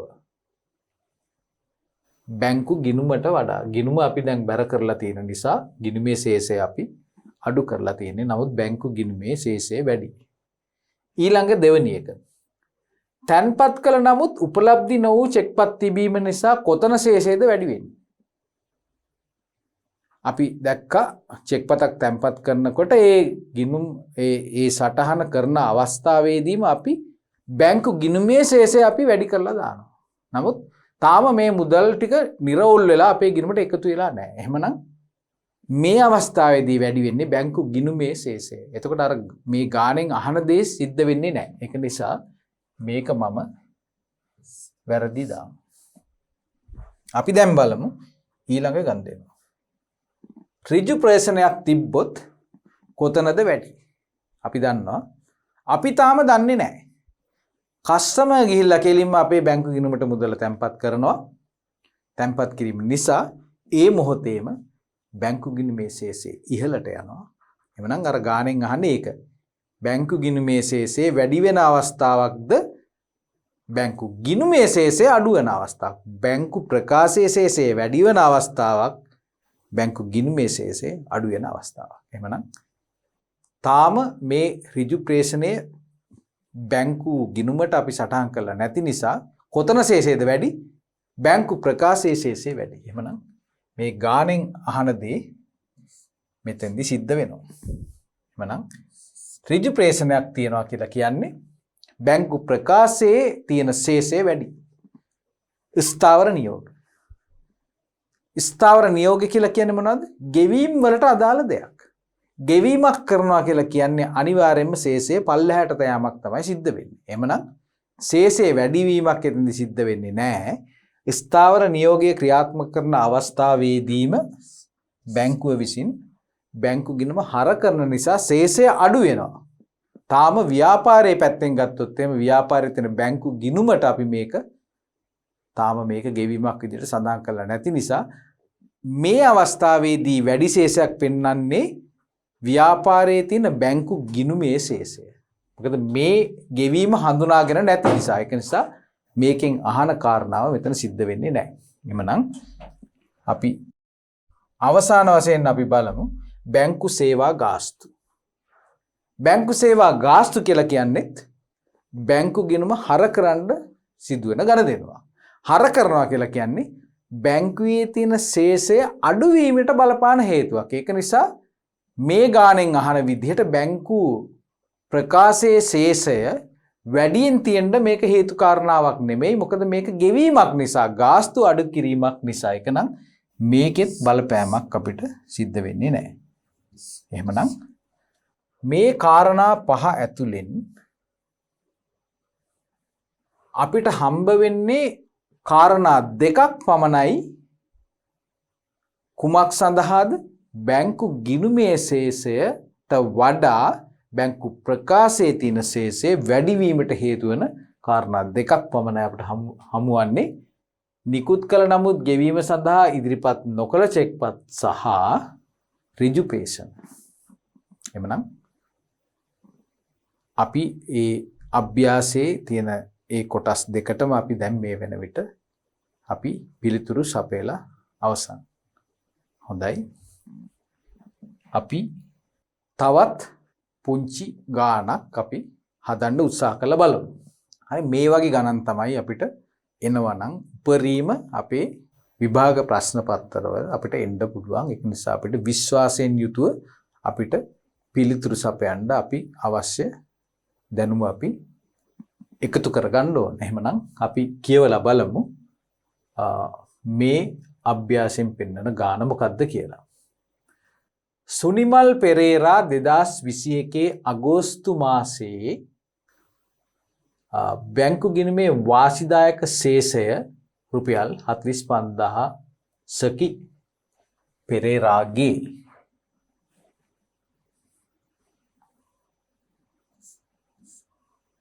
සුනිමල් පෙරේරාගේ 2021 අගෝස්තු මාසයේ බැංකු ගිණුමේ වාසිදායක ශේෂය රුපියල් 45000කි. ඒ කියන්නේ වාසිදායක කියලා කියන්නේ එහෙමනම් මොන ශේෂයක්ද? හර ශේෂයක් අපි එකට කියන්නේ. එහෙත් 2021 8 වෙනි මාසයේ 30ක් වන දින බැංකුවෙන් එවන ලද බැංකු ප්‍රකාශයේ ශේෂය ඊට වඩා වෙනස් වුණාලු. හරි. වෙනසට හේතු පහත දක්වා ඇත. අංක 1. බැංකුව විසින් අඩු කරගෙන ඇති බැංකු ගාස්තු රුපියල් 2500යි. ස්ථාවර නියෝග මත බැංකුවට ගෙවන ලද ලීසින් වාරිකයේ රුපියල් 2400යි. බැංකුවට ඍජුවම ලැබී ඇති ප්‍රශ්නවල අගය රුපියල් 1500යි. හතරවෙනි එක තැන්පත් කරන ලද පහත දැක්වෙන චෙක්පත් අගෝස්තු 30ක් වන දිනටත් නිෂ්කාශනය වී නැත. චෙක්පත් අංක 4201 රුපියල් 5200යි. චෙක්පත් අංක 3662 රුපියල් 4500යි. හරි. නිකුත් කරන ලද පහත දැක්වෙන චෙක්පත් ගෙවීම සඳහා බැංකුවට ඉදිරිපත් කර නොමැත. චෙක්පත් අංක 10025 රුපියල් 3500යි. චෙක්පත් අංක 10029 රුපියල් 5000යි. අවශ්‍ය වන්නේ බැංකු ගිණුම සංශෝධනය කිරීම. බැංකු ගිණුමේ ශේෂයේ සංශෝධිත ශේෂය යොදා ගනිමින් 2017 අගෝස්තු මාසයේ 31 වන දිනට බැංකු සැසඳුම් විස්තරය පිළිල කරන්න. මෙන්න අර සම්පූර්ණම පියවර 4ම අනුගමනය කරන විදිහේ තවත් පුංචි ගානක් තමයි අපිට ලැබිලා තියෙන්නේ. අපි දැන් අර පියවරයන් 4 අනුගමනය කරමින් අපි මේ ගැටලුව විසඳන්න උත්සාහ කරනවා. මං අර ඕගොල්ලන්ගේ මතකය පොඩ්ඩක් අවදි කිරීමේ බලාපොරොත්තුෙන් මම අහන්නම් මේ බැංකු සැසඳුම් ප්‍රකාශයක් පිළිල කිරීමේ ඒ ක්‍රියාදාමයේ තුල තියෙන පියවරයන් 4ක් අපි තියනවා කියලා කිව්වා. අපි දැන් අන්න ඒ පියවරයන් 4 මොනවද කියලා පොඩි මතක් කිරීමක් සිද්ධ කරමු. හරි. පළවෙනි පියවර මොකද්ද? මොකද මේ ගැටලුවෙන් අපෙන් අහනවා බැංකු ගිණුම සංශෝධනය කරන්නත් ඕනේ, බැංකු සැසඳුම් විස්තරයක් පිළියෙල කරන්නත් ඕනේ. එවනම් සම්පූර්ණ පියවර 4 දක්වාම මේ ගාන දිව යනවා. එවනම් පළවෙනි පියවර මොකද්ද? ඇයි බැංකු සැසඳුමක් අපි හදන්නේ? මොකද්ද බැංකු සැසඳුමක් හදනවා කියලා කියන්නේ? අපි දන්නවා ව්‍යාපාරයේ ඇතුලේ තියෙනවා බැංකු ගිණුම. බැංකුව ඇතුලේ තියෙනවා ඒ ගනුදෙනුකරුගේ ගිණුම. ඒකට අපි නිකුත් කරන ස්ටේට්මන්ට් එක තමයි බැංක් ස්ටේට්මන්ට් එක. බැංකු ප්‍රකාශය. හරි? ඒතර මෙන්න මේ දෙක අතර තියෙන ශේෂය සමාන වෙන්න ඕන කියලා අපි දන්නවා න්‍යායාත්මකව. නමුත් ඒක සමාන නොවන බවත් අපි දන්නවා. ඒක නිසා එසේ වන්නේ කුමන කාරණා නිසාද කියන දැනුවත්භාවය ලබා ගැනීම තමයි විද්‍යාත්මකව පෙන්වීම තමයි බැංකු සැසඳුම් ප්‍රකාශයක් හදනවා කියලා කියන්නේ. එහෙම නැතු අපි ඒකෙන් අදහස් කරන්නේ බැංකුවේ ගිණුමයි ව්‍යාපාරයේ ඇතුලේ තියෙන ගිණුමයි ශේෂය සමාන කරලා පෙන්නනවා කියලා මම කවදාවත් ඕගොල්ලන්ට කිව්වේ නැහැ. ඒක එහෙම කරන්න බැරි නිසා. අපි හිතමු ව්‍යාපාරයේ ඇතුලේ රුපියල් ලක්ෂයක ශේෂයක් තියෙනවා. බැංකුවේ තියෙන්නේ රුපියල් 80000යි. ව්‍යාපාරයේ ඇතුලේ ලක්ෂයයි බැංකුවේ තියෙන රුපියල් 80000යි. ඒතර අපිට පුළුවන් ද මේක ලක්ෂයට ලක්ෂ 80000කට ලක්ෂය කරන්න? එහෙම කරන්න බෑ. එහෙම කරන්න පුළුවන් වෙන්නේ ඒ වෙනසට හේතු වෙච්ච ඒ ගණදෙනුව ඒ විදිහටම සිද්ධ වුණොත් පමණයි. ඒ හැරෙන්න අපිට කවදාවත් මේ දෙක සමාන කරලා ඉලක්කම් වලින් පෙන්නනවා කියන එකට නෙමෙයි අපි බැංකු සැසඳුම් විස්තරයක් හදනවා කියලා කියන්නේ. බැංකු සැසඳුමක් කියලා අපි එතනින් අදහස් කරන්නේ බැංකු ගිණුමේ තියෙන ශේෂය ලක්ෂයක් වෙලා බැංකුවේ රුපියල් 80000ක් වෙන්න හේතු වෙච්ච කාරණා මොනවද කියන එක අපි විද්‍යාත්මකව හඳුනාගෙන ඒක පෙන්වන එකට තමයි සංසන්දනය කිරීමට තමයි අපි බැංකු සැසඳුම් විස්තරයක් හදනවා කියලා කියන්නේ. මේකේ ශේෂය ලක්ෂයයි මේකේ ශේෂය 80000යි. මේ දෙක අතරට වෙනස විදියට හේතු අපි පෙන්නනවා රුපියල් 20000ක චෙක් පතක් අපි බැංකු ගිණුමේ තැන්පත් කරලා ණය ගැතියකින් හම්බෙච්ච එකක්. තාම ඒක බැංකුගත කරලා නැහැ. ඒක නිසා ව්‍යාපාරයේ ඇතුලේ බැංකු ගිණුමේ ශේෂය රුපියල් ලක්ෂයක් විදියට පෙන්නනවා. ඒ චෙක් පත අපි ව්‍යාපාරයේ තුල ගිණුම්ගත නොකරා නම් ව්‍යාපාරයේ තුල ශේෂයත් 80000යි බැංකුවේ ශේෂයත් 80000යි. දෙක සමානයි. නමුත් අපි කියනවා ගන්දිනකරුවෙක් රුපියල් 20000ක චෙක් පතක් ගෙනත් දුන්නා හන්දා ව්‍යාපාරය ඇතුලේ ශේෂය රුපියල් ලක්ෂයක් දක්වා ඉහළ යන අතර තාම බැංකුවේ තියෙන රුපියල් 80000යි. 80000ක ශේෂයක්. ඇයි මේ රුපියල් 20000 චෙක් පත තාම බැංකුවේ තැන්පත් කරලා නැහැ. තැන්පත් කරා වුණත් තාම ඒක නිෂ්කාසනය වෙලා නැති නිසා. එතෙන්දී අපි බැංකු සැසඳුම කියලා කියන්නේ මේ දෙක වෙනස් වෙන්නේ මෙන්න මේ රුපියල් 20000 හන්දා කියන මේ 20000 ඒ කියන්නේ තැන්පත් කළ නමුත් උපලබ්ධි නොවූ චෙක් පතක් තිබීම කියන එක පෙන්නන එක තමයි මේක ලක්ෂයක් වෙලා මේක 80000 වෙන්න ඒ හේතු වෙච්ච අතරමැදි ගන්දෙනුව මේ රුපියල් 20000 ගන්දෙනුව කියලා ඒක පෙන්නන එකට තමයි බැංකු සැසඳුමක් කියලා කියන්නේ.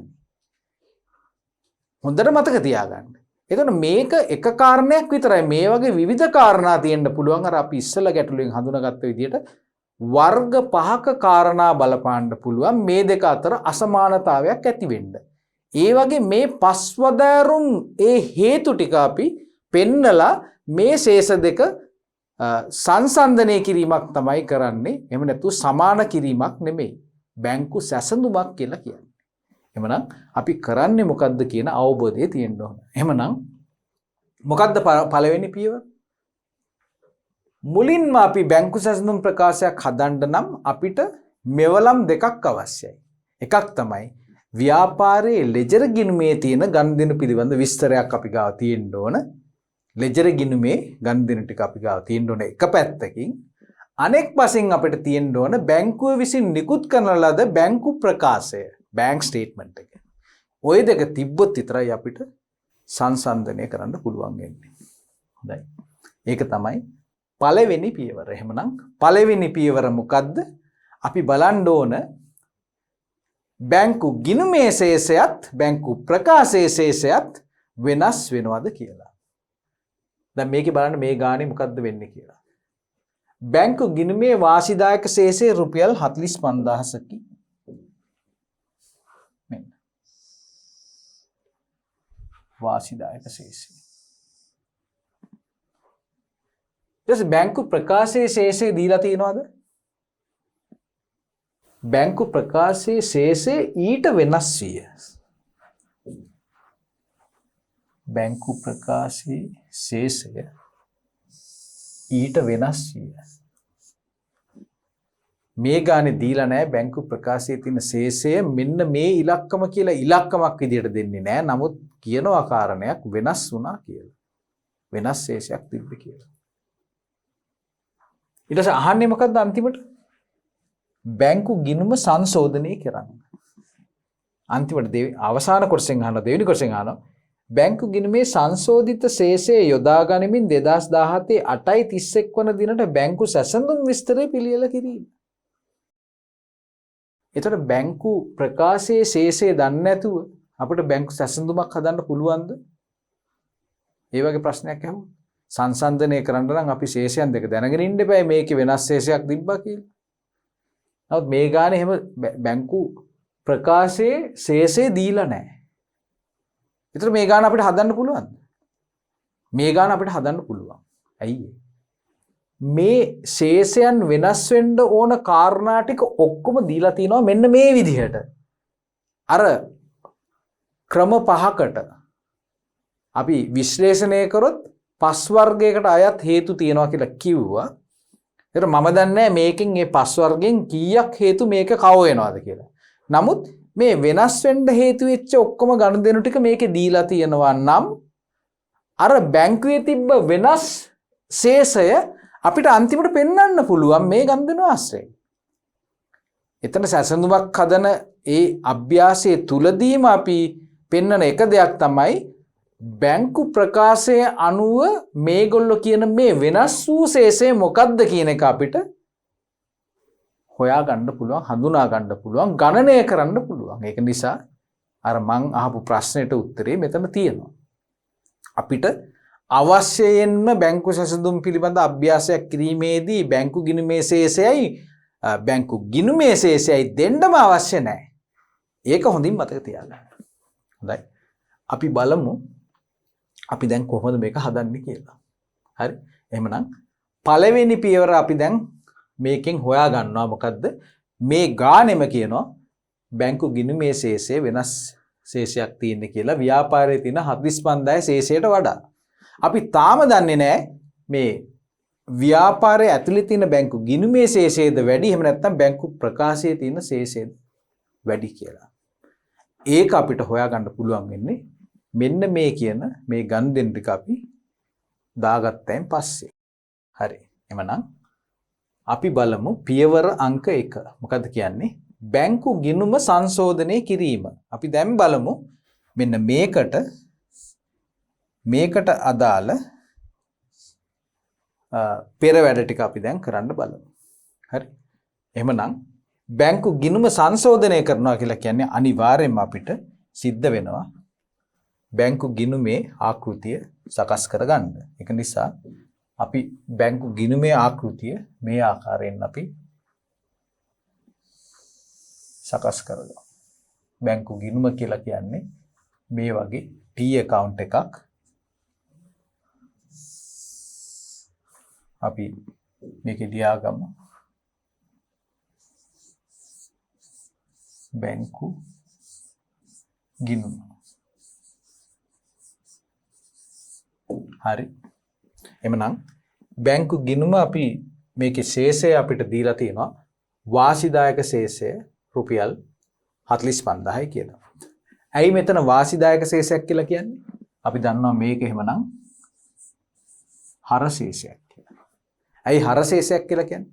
අපි දන්නවා ගිණුම් කරන වර්ගීකරණය අනුව බැංකු ගිණුම කියලා කියන්නේ වත්කම් ගණයට අයත් ගිණුමක්. වත්කම් ගණයට අයත් ගිණුමක වාසිදායක ශේෂයක් කියලා කියන්නේ ඒකේ මූලික රූපය එමනම් හර ශේෂයක් කියන එක තමයි මෙතනින් මේ අපිට ඉංගියක් දීලා තියෙන්නේ. එහෙමනම් අපි වාසිදායක ශේෂය 2021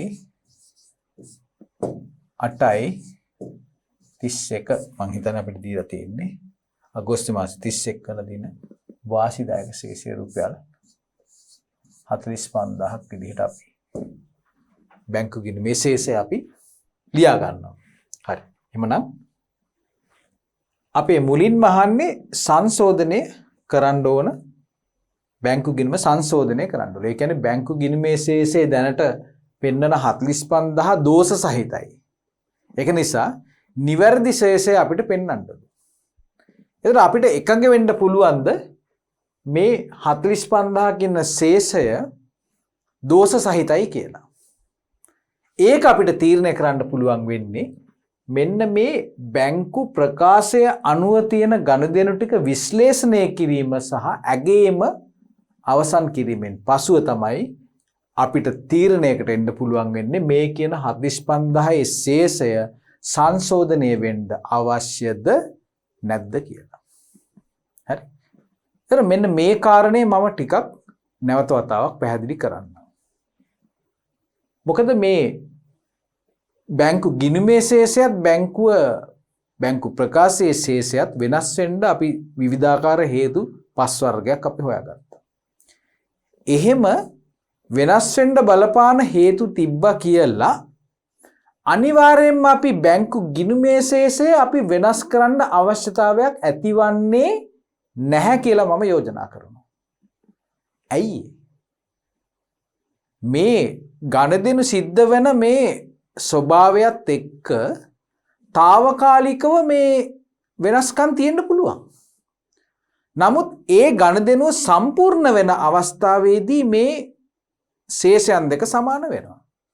ඉතින් ඒක හන්දා උදාහරණයක් විදිහට අපි හිතමු නිකුත් කළ නමුත් ගෙවීමට ඉදිරිපත් නොකළ චෙක් පතක් තිබීම නිසා අපේ බැංකු ගිණුමේ ශේෂය අඩුවෙන් පෙන්වන්නේ. මොකද නිකුත් කළ වහාම අපි බැංකු ගිණුම බැර කරන නිසා බැංකු ගිණුමේ ශේෂය අඩු වන අතර බැංකු ප්‍රකාශයේ ශේෂය වැඩියෙන් තියෙන්න පුළුවන්. නමුත් අපිට කියන්න පුළුවන්ද මෙහෙම දෙයක් තිබ්බොත් එහෙම මේ බැංකු සැසඳුම් ප්‍රකාශය හදනකොට අපි බැංකු ගිණුම සංශෝධනය කරන්න ඕන කියලා? අපි මේ අර 20000 චෙක් පත අපි රිවර්ස් කරනවද ආපහු? ඒක ගෙවීමක් නොකර විදිහට අපි ඒක ආපහු එකතු කරනවද? නැහැ. ඔන්න ඕක තමයි මතක තියාගන්න ඕන. මේ වෙනස්කමට බලපාන ගණදෙනු තිබ්බා කියලා ඕගොල්ලන්ට අවශ්‍යතාවයක් ඇතිවන්නේ නැහැ. මේ බැංකු ගිණුමේ තියෙන ශේෂය සංශෝධනය කරන්න. ඒ චෙක් පත බැංකුවට ඉදිරිපත් කර පස්සේ අපේ බැංකු ගිණුමෙනුත් ඒ 20000 ඉවත් වෙලා යන නිසා ඒ අවස්ථාවේදී ඉබේම මේක සමාන වෙනවා. ඒක නිසා ඒ වගේ අවස්ථාවක අපි බැංකු ගිණුම සංශෝධනය කරන්න ඕනේ නැහැ. එමනම් ඕගොල්ලෝ හොඳින්ම දැනගන්න ඕන මේ බැංකු ගිණුම සංශෝධනය කරන්න අවශ්‍ය වෙන අවස්ථාවන් මොනවද කියලා. ඒ කියන්නේ ස්ථිර වශයෙන්ම බැංකු ගිණුම සංශෝධනය කරන්න අවශ්‍ය නම් පමණයි අපි බැංකු ගිණුම සංශෝධනය කරන්න ඕන. එහෙම නැතුව తాවකාලිකව වෙනසක් තිබ්බ පළියට අපි බැංකු ගිණුම අපි වෙනස් කරන්නේ නැහැ. ඒ ගණදිනුව නිවැරදිව ගිණුම්ගත වෙලා තියෙනවා නම් නැවත වතාවක් ඇයි අපි ඒක රිවර්ස් කරන්නේ? ඒක ඇයි අපි ගලපන්නේ? එහෙනම් හොඳට මතක තියාගන්න ස්ථිර වශයෙන්ම යම්කිසි ගණදිනුවක් සිද්ධ වෙලා තියෙනවා නම් ඒ ගණදිනුව බැංකු ගිණුමට තාම ඇවිල්ලා නැත්තම් පමණයි අපිට බැංකු ගිණුම වෙනස් කරන්න ඕන. සංශෝධනය කරන්න ඕන. වැඩි හෝ අඩු කරන්න ඕන. මම උදාහරණයක් කියන්නම්. බැංකුව ගාස්තුවක් අය කළොත් ඒක ස්ථිර වශයෙන්ම බැංකු ගිණුමෙන් වියදමක්. එහෙම නේද? බැංකුව ගාස්තුවක් අය කරනවා කියලා කියන්නේ අපිට ඒක ආයේ නැවත ලැබෙන්නේ නැහනේ. අනිවාර්යයෙන්ම බැංකුව ඒක කපා ගන්නවා. ඒක නිසා අපේ බැංකු ගිණුමෙනුත් අපි මේක ස්ථිර වශයෙන්ම ඉවත් කරන්න ඕන. අපි ඒක දැනගන්නේ කොයි අවස්ථාවේදීද? අපිට මේ බැංකු ප්‍රකාශය ලැබෙන අවස්ථාවේදී තමයි අපි දන්නේ බැංකු ගාස්තුවක් අය කරලා කියලා.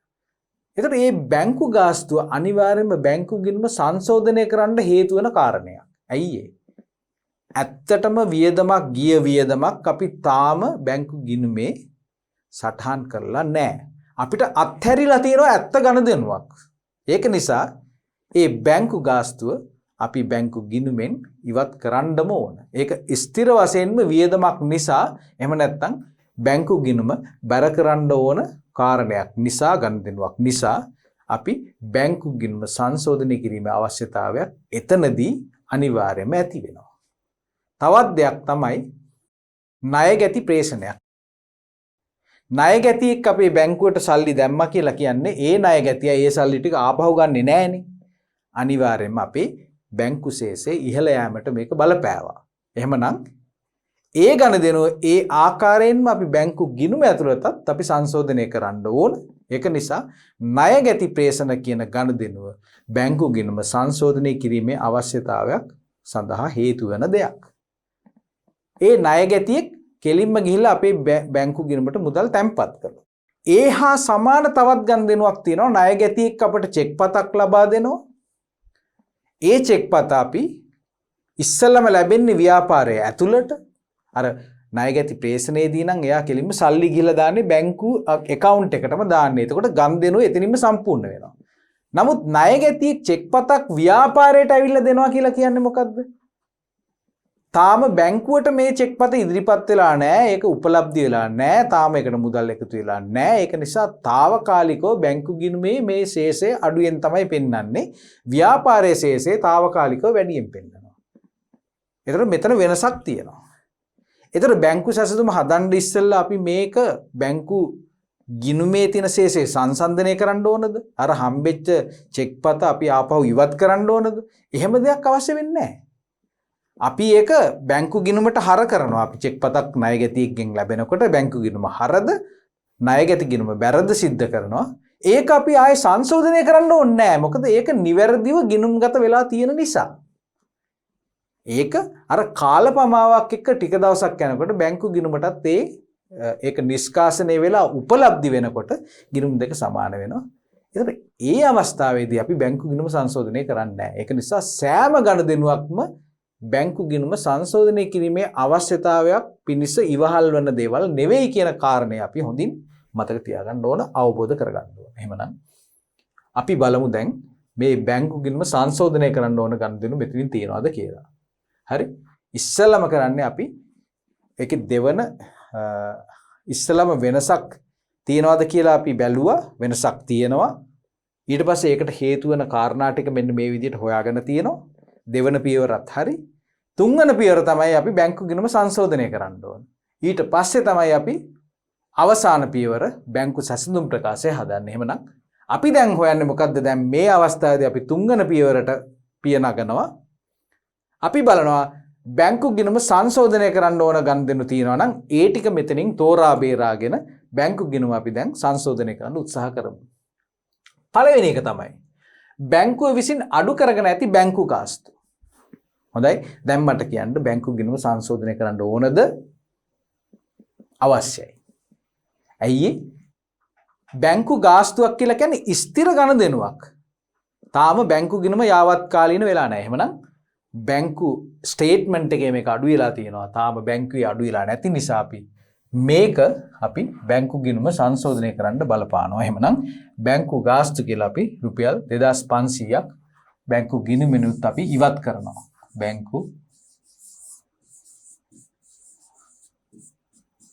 බැංකු ගාස්තු රුපියල් 2500යි. මෙන්න මේ සංශෝධනය කරනවත් එක්කම තමයි මේ බැංකු ගිණුමේ තියෙන ශේෂයයි බැංකු ප්‍රකාශයේ තියෙන ශේෂයයි සමාන වෙන්නේ. හරි. එහෙනම් අපි මේක බැංකු ගිණුමේ මේ විදිහට අපි බැර සටහනක් විදිහට අපි දැන් සටහන් කිරීම බැංකු සැසඳුම් ප්‍රකාශයේ එක පියවරක් විදිහට අපිට කරන්න පුළුවන්. හරි. අපි බලමු තව දුරටත් මේ වගේ බැංකු ගිණුම සංශෝධනය කරන්න ඕන ගනුදෙනු තියනවාද කියලා. ස්ථාවර නියෝග. ලීසින් වාරකයේ 2400යි. බැංකු ප්‍රකාශයෙන් මේක ඉවත් වෙලා ගිහිල්ලා තියෙනවා. එහෙම ඉවත් වුණා නම් ඒක ස්ථිර ගනුදෙනුවක්. මේක අනිවාර්යයෙන්ම බැංකු ගිණුමේත් මේක සටහන් වෙන්න ඕන. එහෙමනම් මොකද්ද මේක මේ? ලීසින්. නේද? ලීසින් වාරිකය. කල්බදු ගිණුමට තමයි මේක යන්නේ. කල්බදු කීයද ගන්න? රුපියල් 2400ක්.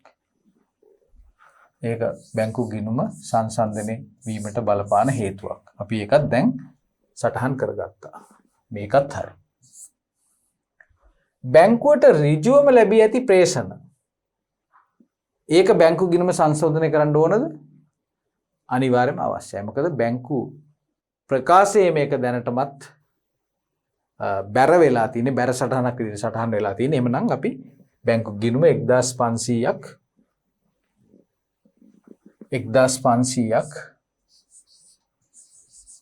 ණයගැති ප්‍රේෂණ ණයගැති ගිණුමට බැර කර අපි බැංකු ගිණුම හර කරන්න අවශ්‍යයි. ඒකත් අපි හරි. ඊළඟට තැන්පත් කරන ලද පහත දක්වන චෙක්පත් අගෝස්තු 30 වෙන විටත් නිෂ්කාශනය වී නැත. මේ නිෂ්කාශනය වෙලා නැහැ කියලා කියන්නේ తాවකාලික දෙයක්. ඒක නිසා මේ 5200 චෙක්පතයි 4500 චෙක්පතයි දවස් දෙක තුනක් යන විට අපේ ගිණුමට අනිවාර්යයෙන්ම බැංකුව ඇතුලේ තියෙන බැංකු ප්‍රකාශයට එකතු වෙයි. ඒක නිසා බැංකු ගිණුම සංශෝධනය කිරීමේ අවශ්‍යතාවයක් අපිට පැන නගින්නේ නැහැ. ඒ වගේම තමයි මේ නිකුත් කරන ලද තාම ගෙවීම සඳහා ඉදිරිපත් නොකළ චෙක්පත්. මොකද අපි දන්නවා කුමන හෝ අවස්ථාවේදී මේ චෙක්පත් ලබා ගන්නා පුද්ගලයන් බැංකුවට ගිහිල්ලා එම මුදල ඒගොල්ලෝගේ ගිණුමට දා ගන්නවා. එසේ ඉවත් වන විට මේ බැංකු ගිණුමේ ශේෂයත් බැංකු ප්‍රකාශයේ ශේෂයත් සමාන වෙනවා. මෙතන කාල ප්‍රමාදයක් විතරයි තියෙන්නේ. ඒක නිසා මේ ගනුදෙනු දෙකත් අපිට බැංකු ගිණුම සංශෝධනය කිරීමට හේතුපාදක වන්නේ නැහැ කියන එක ඉතාමත් පැහැදිලි. එහෙමනම් අපිට වෙනත් ගනුදෙනු නැති නිසා අපිට මේ අවස්ථාවේදී පුළුවන් මේ බැංකු ගිණුම අපිට තුලනය කරන්න. එහෙනම් අපි දන්නවා මේ පැත්ත වැඩි නිසා අපි මේ පැත්තෙන් අපි වැඩේ පටන් ගමු. 46500යි 46500යි. එතකොට මෙතන ශේෂය 46500යි. ඒකෙන් අපි අඩු කරලා බලමු 4900ක්. එතකොට අපිට එනවා බැලන්ස් එක කොච්චරද කියලා.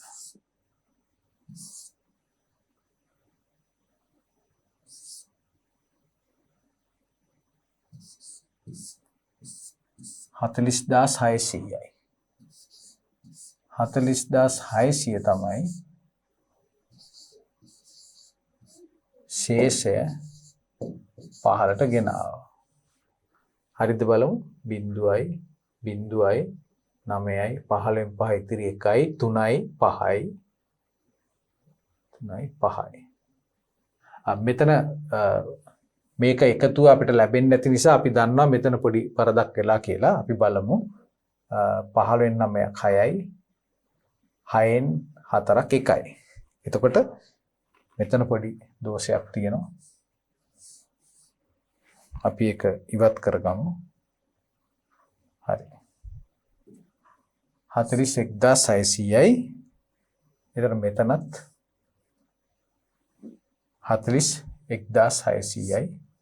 දැන් අපි බලමු මේ එකතුව අපිට ලැබෙනවද කියලා. 0යි 0යි 9යි 15න් 5 ඉතිරි 1යි 3යි 5යි 6යි 41600යි. එහෙමනම් මෙන්න මේක තමයි අපේ සංශෝධිත මුදල් ශේෂය. ශේෂය ඉදිරියට ගෙනාවා. මොකද්ද සිද්ධ වෙලා තියෙන්නේ? බැංකු ගිණුමේ පෙන්නපු 45000 ශේෂය අපි දන්නවා සමහර ගණදෙනු මග ඇරලා තියෙනවා කියලා. ඒ සමහර ගණදෙනු ටික අපි හොයාගත්තේ කොතනින්ද? බැංකු ප්‍රකාශය සමග සංසන්දනය කිරීමෙන්. එතෙන්දී අපි දැක්ක සමහර බැංකු ගාස්තු, කල්බදු වාරික, ඒ වගේම ඍජු ණයගැති ප්‍රේෂණයක් අපිට ඇවිල්ලා තියෙනවා 1500ක. මේ ටික තාම අපි අප්ඩේට් කරගෙන නැහැ බැංකු ගිණුමේ.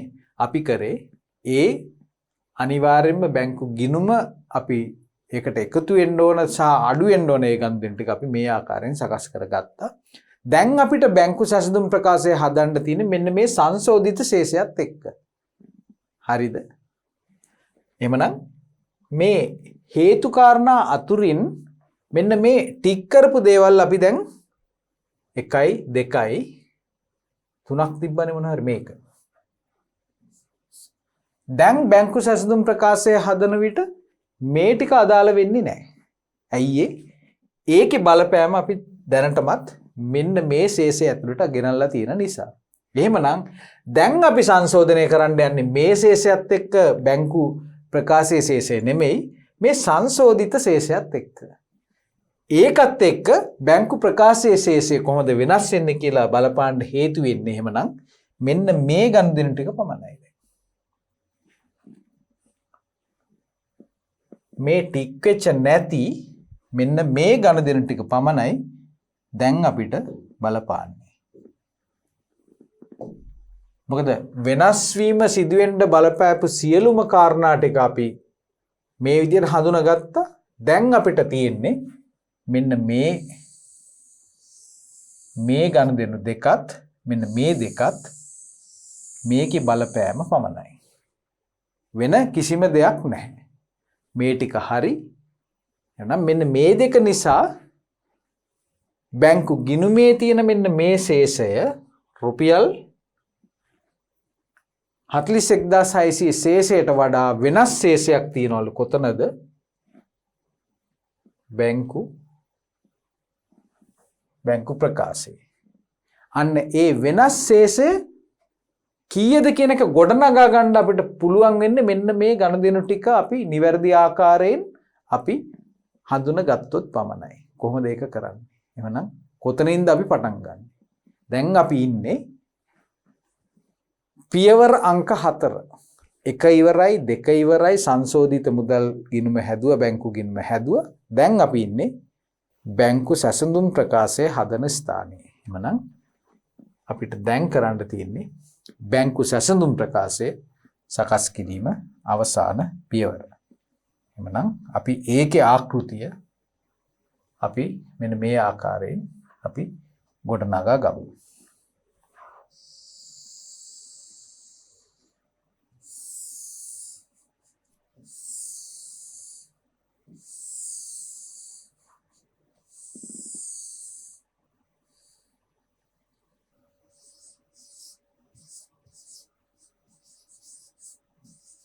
බැංකු සැසඳුම් ප්‍රකාශය 2021 8/31 බැංකු සැසඳුම් ප්‍රකාශය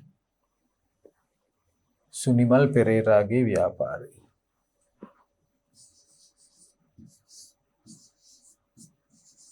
සුනිමල් පෙරේරා 2021 8/31 වන දිනට බැංකු සැසඳුම් ප්‍රකාශය. අපි දැන් කොතනින්ද පටන් ගන්න? මේ බැංකු සැසඳුම් ප්‍රකාශය කියලා කියන්නේ ආයතනයේ බැංකු ගිණුමේ ශේෂයත් බැංකු ප්‍රකාශයේ තියෙන ශේෂයත් අතර සම්බන්ධය පෙන්වන එක. ඒ දෙක වෙනස් නම් ඒ වෙනස් වන්නේ කුමන හේතු නිසාද කියන එක එකින් එක ගන්දෙනු පෙන්නලා එකතු කරලා අඩු කරලා හරියටම මේ ශේෂයෙන් මේ ශේෂය ලැබෙන විදිය පෙන්නන ඒ සම්බන්ධතාවය පෙන්වන දෙයට තමයි අපි කියන්නේ බැංකු සැසඳුම් ප්‍රකාශය කියලා. එහෙමනම් සංසන්දනය කරන්න නම් අපි ඉස්සෙල්ලම ගන්න ඕන මොකද්ද? දිනය තමයි 2021 8/31 බැංකු ගිණුමේ ශේෂය. ගිණුමේ ශේෂය කීයද? මෙන්න මේක 41600යි. දැන් අපි දන්නවා බැංකු ප්‍රකාශය අනුව ශේෂය අපි තාම දන්නේ නැහැ.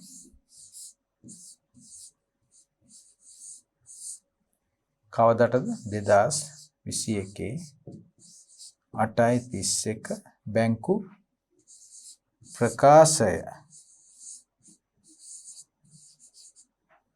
අනුව ශේෂය.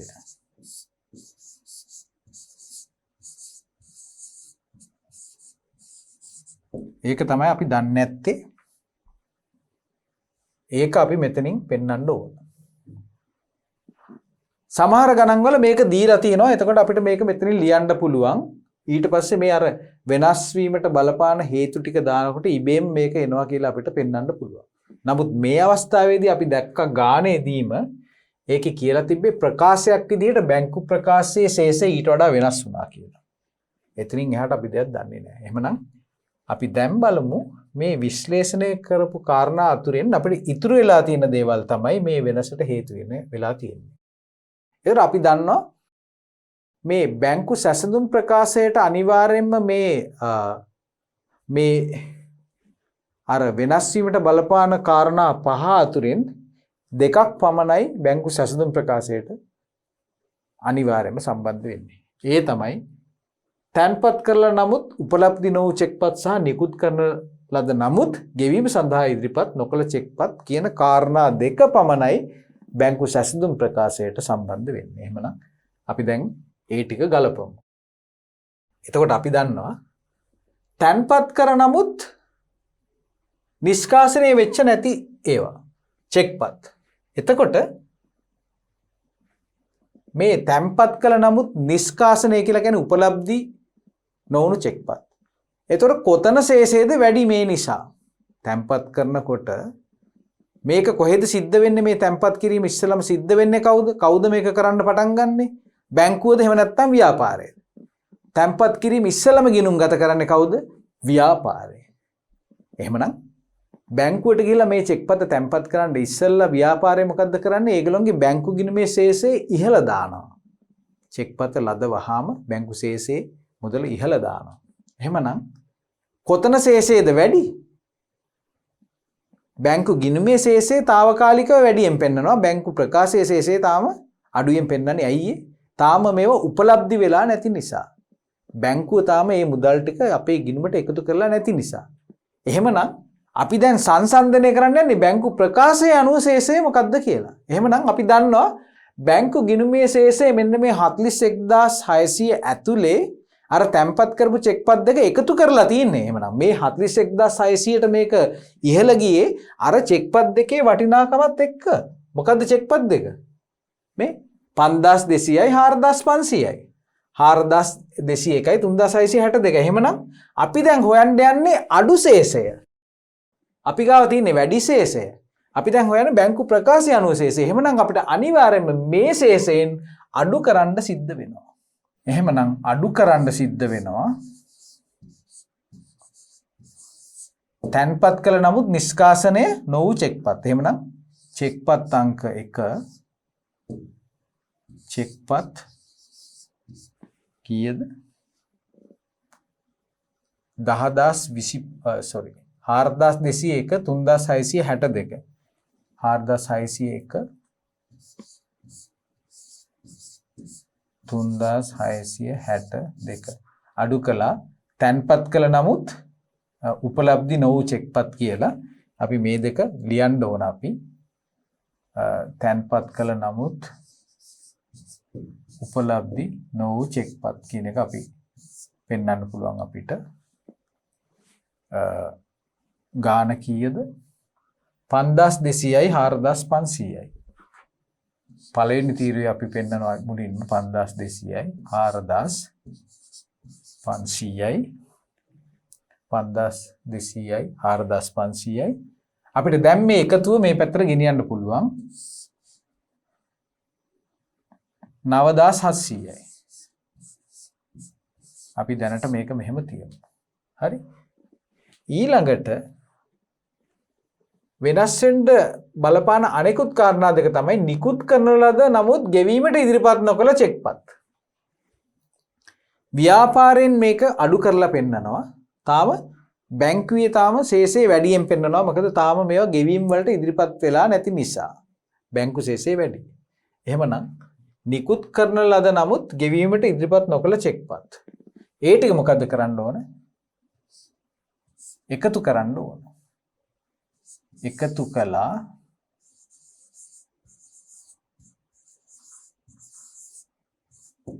නිකුත් කරන ගෙවීමට ඉදිරිපත් නොකළ චෙක්. චෙක් කීයක් තියෙනවද? 10025යි 10029යි. 10025යි 10029යි. චෙක්පත් වල වටිනාකම 3500යි 5000යි. 3500යි 5000යි එකතුව 8500යි.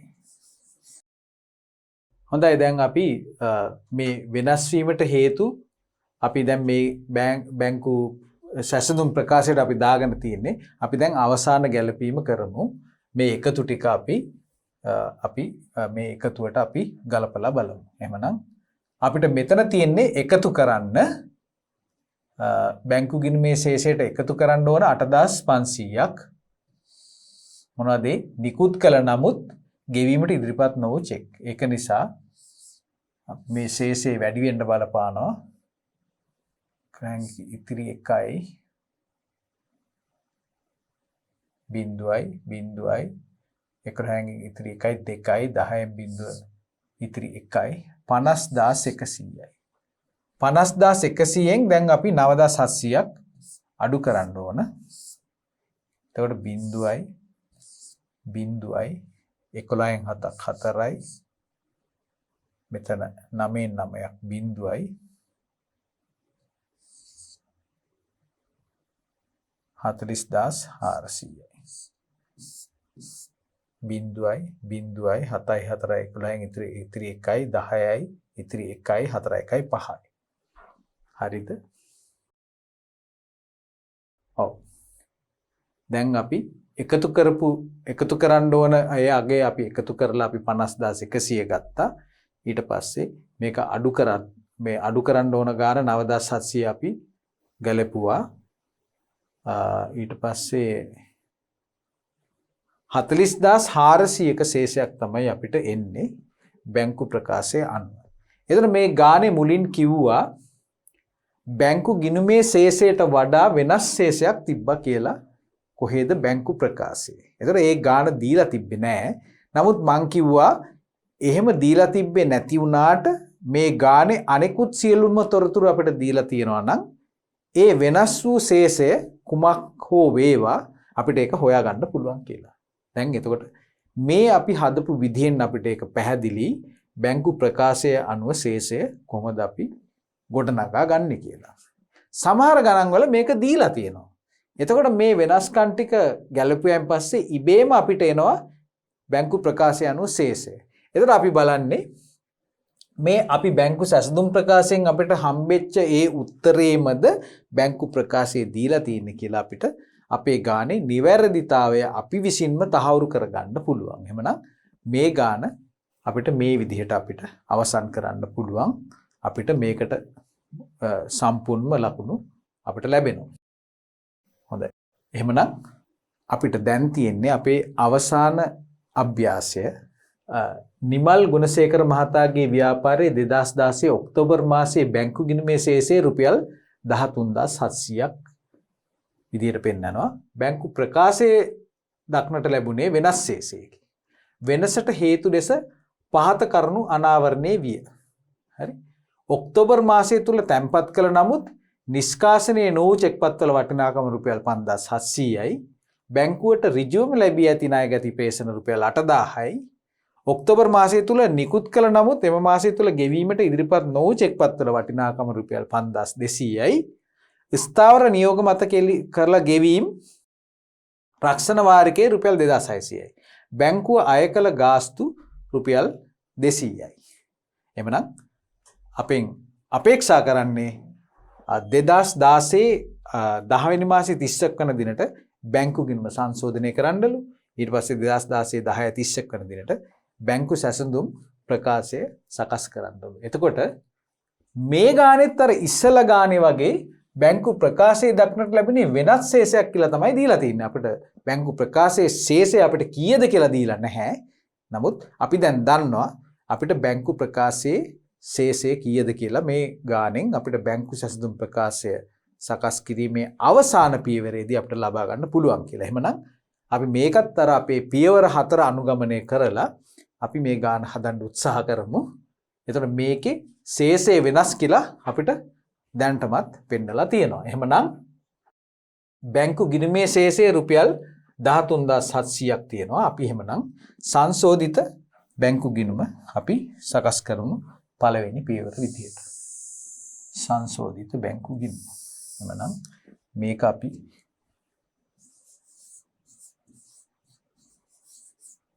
බැංකු ගිණුම අපි බලමු ශේෂය හර ශේෂයක්ද එහෙම නැත්නම් බැර ශේෂයක්ද කියලා. මේකේ සයිලන්ට් ඒ කියන්නේ අපිට පෙන්නලා නැහැ. ශේෂය 13700ක් කියලා කියන්නේ එහෙමනම් අපිට උපකල්පනය කරනවා කවදටද 2016 10යි 31 2016 10යි 31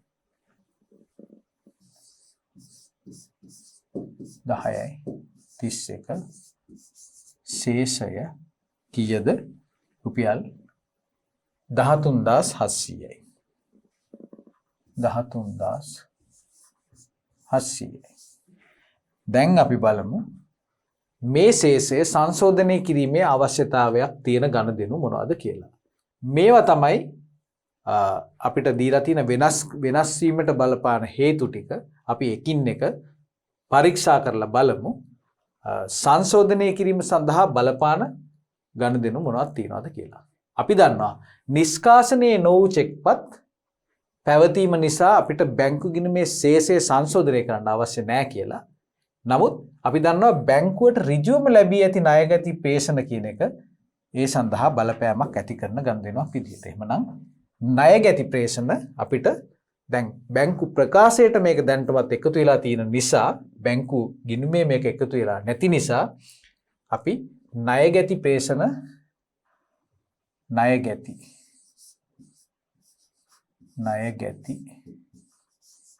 ණය ගැතියෝ යන නමින් අපිට කීයක්ද රුපියල් 8000ක් අපිට බැංකු ගිණුමේ ශේෂය අපිට ඉහළ දාන්න සිද්ධ වෙනවා. ණය ගැතියෝ නමින්. හොඳයි. අපි බලමු ඊළඟ ගන්නෙ. නිකුත් කළ නමුත් ගෙවීමට ඉදිරිපත් නොවු චෙක්පත් පැවතීම නිසා බැංකු ගිණුම සංශෝධනය කිරීමක් අවශ්‍ය වන්නේ නැහැ. ඒක නිසා ස්ථාවර නියෝග මත කළ රක්ෂණ වාරිකයේ රුපියල් 2600 ගැලපීමක් අවශ්‍යයි. ඒක වියදමක් රක්ෂණ වාරිකය රුපියල් 2600යි. රක්ෂණ වාරිකය අපි ගැලපුවා. ඊළඟට අපි බලමු බැංකුව අය කළ බැංකු ගාස්තු රුපියල් 200යි. බැංකු ගාස්තුත් මේ ආකාරයෙන්ම අපිට ගැලපීම අවශ්‍යයි රුපියල් 200ක්. අපිට වෙනත් කිසිම ගනුදෙනුවක් අපිට පේන්නේ නැහැ. ඒක නිසා අපිට දැන් සංශෝධිත බැංකු ගිණුමේ ශේෂය අපිට මේ ආකාරයෙන් ලබා ගන්න පුළුවන්. අපි දන්නවා හර පැත්ත තමයි වැඩි. එහෙමනම් 11න් එක ඉතිරි එකයි 21700යි. 21700යි. 21700යි. එහෙනම් 2800යි. 21700න් අපි අඩු කරනවා 2800ක් අවසාන ශේෂය ලබා ගැනීම සඳහා 9යි 18900යි 18900යි බැංකු ගාස්තු එන ශේෂය 18900යි ශේෂය 15ට ගෙන ගියා. අපි බලමු හරිද කියලා. 0යි 0යි 8යි 17න් 7 ඉතිරි 1යි 3යි 11යි 2යි. එහෙමනම් සංශෝධිත ශේෂය 18900යි. ශේෂය ඉදිරියට ගෙනාවා. එහෙමනම් දැන් අපිට තියෙන්නේ සංශෝධිත බැංකු ගිණුමේ ශේෂය අපි ලබාගෙන තියෙන්නේ. එහෙමනම් අපිට දැන් තියෙන්නේ අවසාන පියවර වන බැංකු සැසඳුම් ප්‍රකාශය සකස් කිරීම. එහෙමනම් අපි මේ විදිහට ආකෘතිය සකස් කරගමු.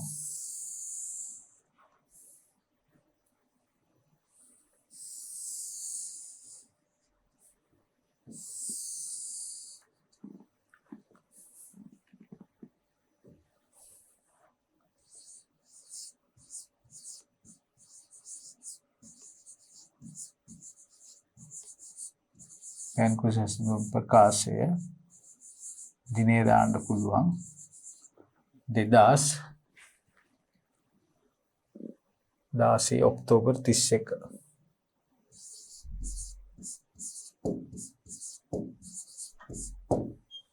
එමනම් පටන් ගන්න අපි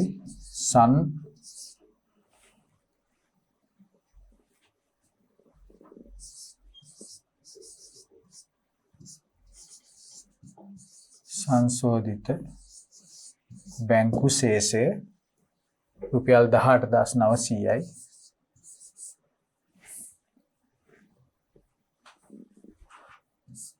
දෙවෙනි තීරයෙන් අපිට මේක කෙලින්ම දාන්න පුළුවන් 18900යි.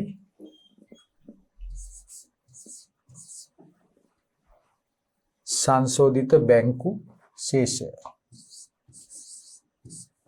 ඊළඟ අපි දන්නවා මේ ආකෘතියට අපි එකතු කරන්නේ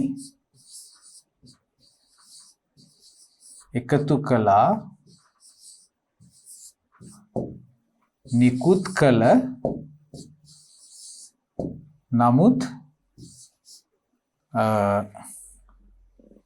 ගෙවීමට ඉදිරිපත් නො වූ චෙක්පත් මං කෙටියෙන් ලියනවා ඕගොල්ලන්ට ඒක කියවන්න පුළුවන් ඉතින් ලියන්න පුළුවන් ඊළඟට අවසාන වශයෙන් අපි මේ ආකෘතියෙන් අඩු කරන්නේ මේ විදිහට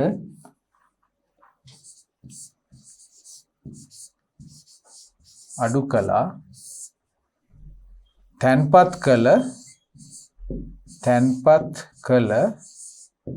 නිෂ්කාශනය නො වූ චෙක්පත් එහෙම තියනවා නම් මේ ආකෘතියට අපිට එකතු කරන්න පුළුවන් එකතු කළා අඩු කළා හරි ඊට පස්සේ අපි බලමු මේ ලකුණු වෙච්ච නැති ගනුදෙනු අතර මේ වගේ ගනුදෙනු තියනවාද කියලා එහෙමනම් නිකුත් කළ නමුත් එම මාසය තුල ගෙවීමට ඉදිරිපත් නො වූ චෙක්පත් වල වටිනාකම 5200යි නිකුත් කළ ගෙවීමට ඉදිරිපත් නො වූ චෙක්පත් 5200යි චෙක්පත් අංකයක් අපිට දීලා නැහැ ඒක නිසා අපිට 5200 මේ විදිහට අපිට වෙන්නට පුළුවන් ඒ කියන්නේ බැංකු ගිණුමේ අපි මේක తాවකාලිකව අඩු කරලා තියෙන්නේ නමුත් අපි බැංකු ප්‍රකාශයේ මේක පෙන්නලා නැති නිසා බැංකු ගිණුමේ ශේෂයෙන් බැංකු ප්‍රකාශයේ ශේෂය හොයන්න යනකොට අපිට මේක අපිට අඩු කරලා පෙන්නන්න සිද්ධ වෙනවා එහෙමනම් අපි මේක අඩු කරලා උත්තරේ දාගමු 0.9 2 7යි 8න් 5ක් 3යි 1යි 13700යි හරි 13700යි දැන් බලමු නිකුත් කළ මේකත් හරි අවසාන වශයෙන් තව මොන හරි තියනවාද තැන්පත් කළ නමුත් නිෂ්කාශනය නො වූ චෙක්පත් 5700යි. තැන්පත් කළ නමුත් නිෂ්කාශනය නො වූ චෙක්පත් රුපියල් 5700යි. සියලුම ගනුදෙනු අපි ලකුණු කරගෙන තියෙන්නේ. මම හිතන්නේ බැංකු ගාස්තුත් අපි ටික් නොවුනට බැංකු ගාස්තුවත් අපි යවලා තියෙන්නේ. කන්ද මේකත් අපි හරි දාන්න පුළුවන්.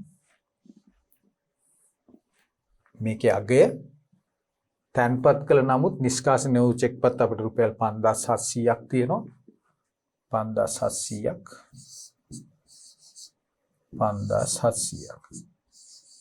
එම මුදල අපිට අඩු කරන්න සිද්ධ වෙනවා ඔව් අපි මෙතන එකතු කිරීම අපි මෙතන අඩු කිරීමක් විදිහට පෙන්නන්නේ ඒක නිසා අපි ඒක නිවැරදි කළ යුතුයි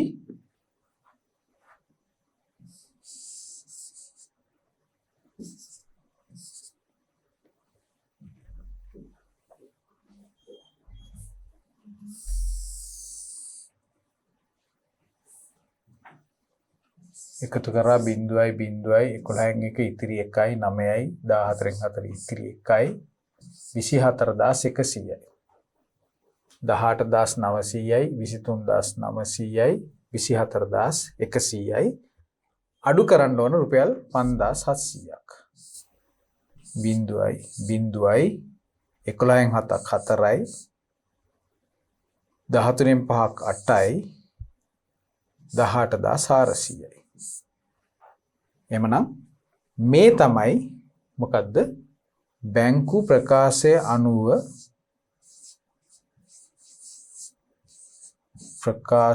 අනුව ශේෂය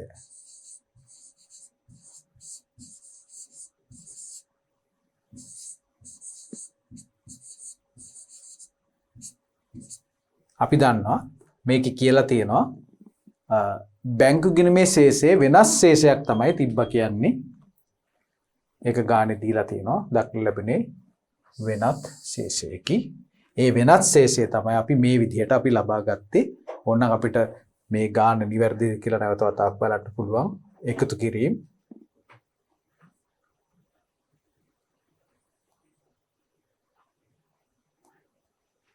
ඔව් 18400යි එහෙමනම් අපි තරමක් වේගයෙන් මේ ගාන හැදුවා එහෙමනම් දරුදැරියනි අපි මේ අවසන් කරන්නේ අපගේ 9 වෙනි පාඩම් ඒකකය ඒකේ තියෙන බැංකු සැසඳුම් ප්‍රකාශය සකස් කිරීම පිළිබඳ අභ්‍යාස රාශියක් අපි කරා ඒ නිසා අපිට දැන් විශ්වාසයෙන් යුතුව විභාග ප්‍රශ්න පත්‍රයේ අපට ලැබෙන ඕනම කෙටි ප්‍රශ්නයක් එහෙම නැත්නම් මේ වගේ ගණන් ආකාරයෙන් හදන්න පුළුවන් ඕනම ගැටලුවක් විසඳීමේ ශක්තිය සියලුම දරුදැරියන්ට තියෙනවා කියලා මම විශ්වාස කරනවා. එමනම් අපි නැවත වතාවක් අපි හමු යමු අපගේ 10 වන පාඩම් ඒකකය ගැනුම් ජර්නලය කියන මාතෘකාවෙන්.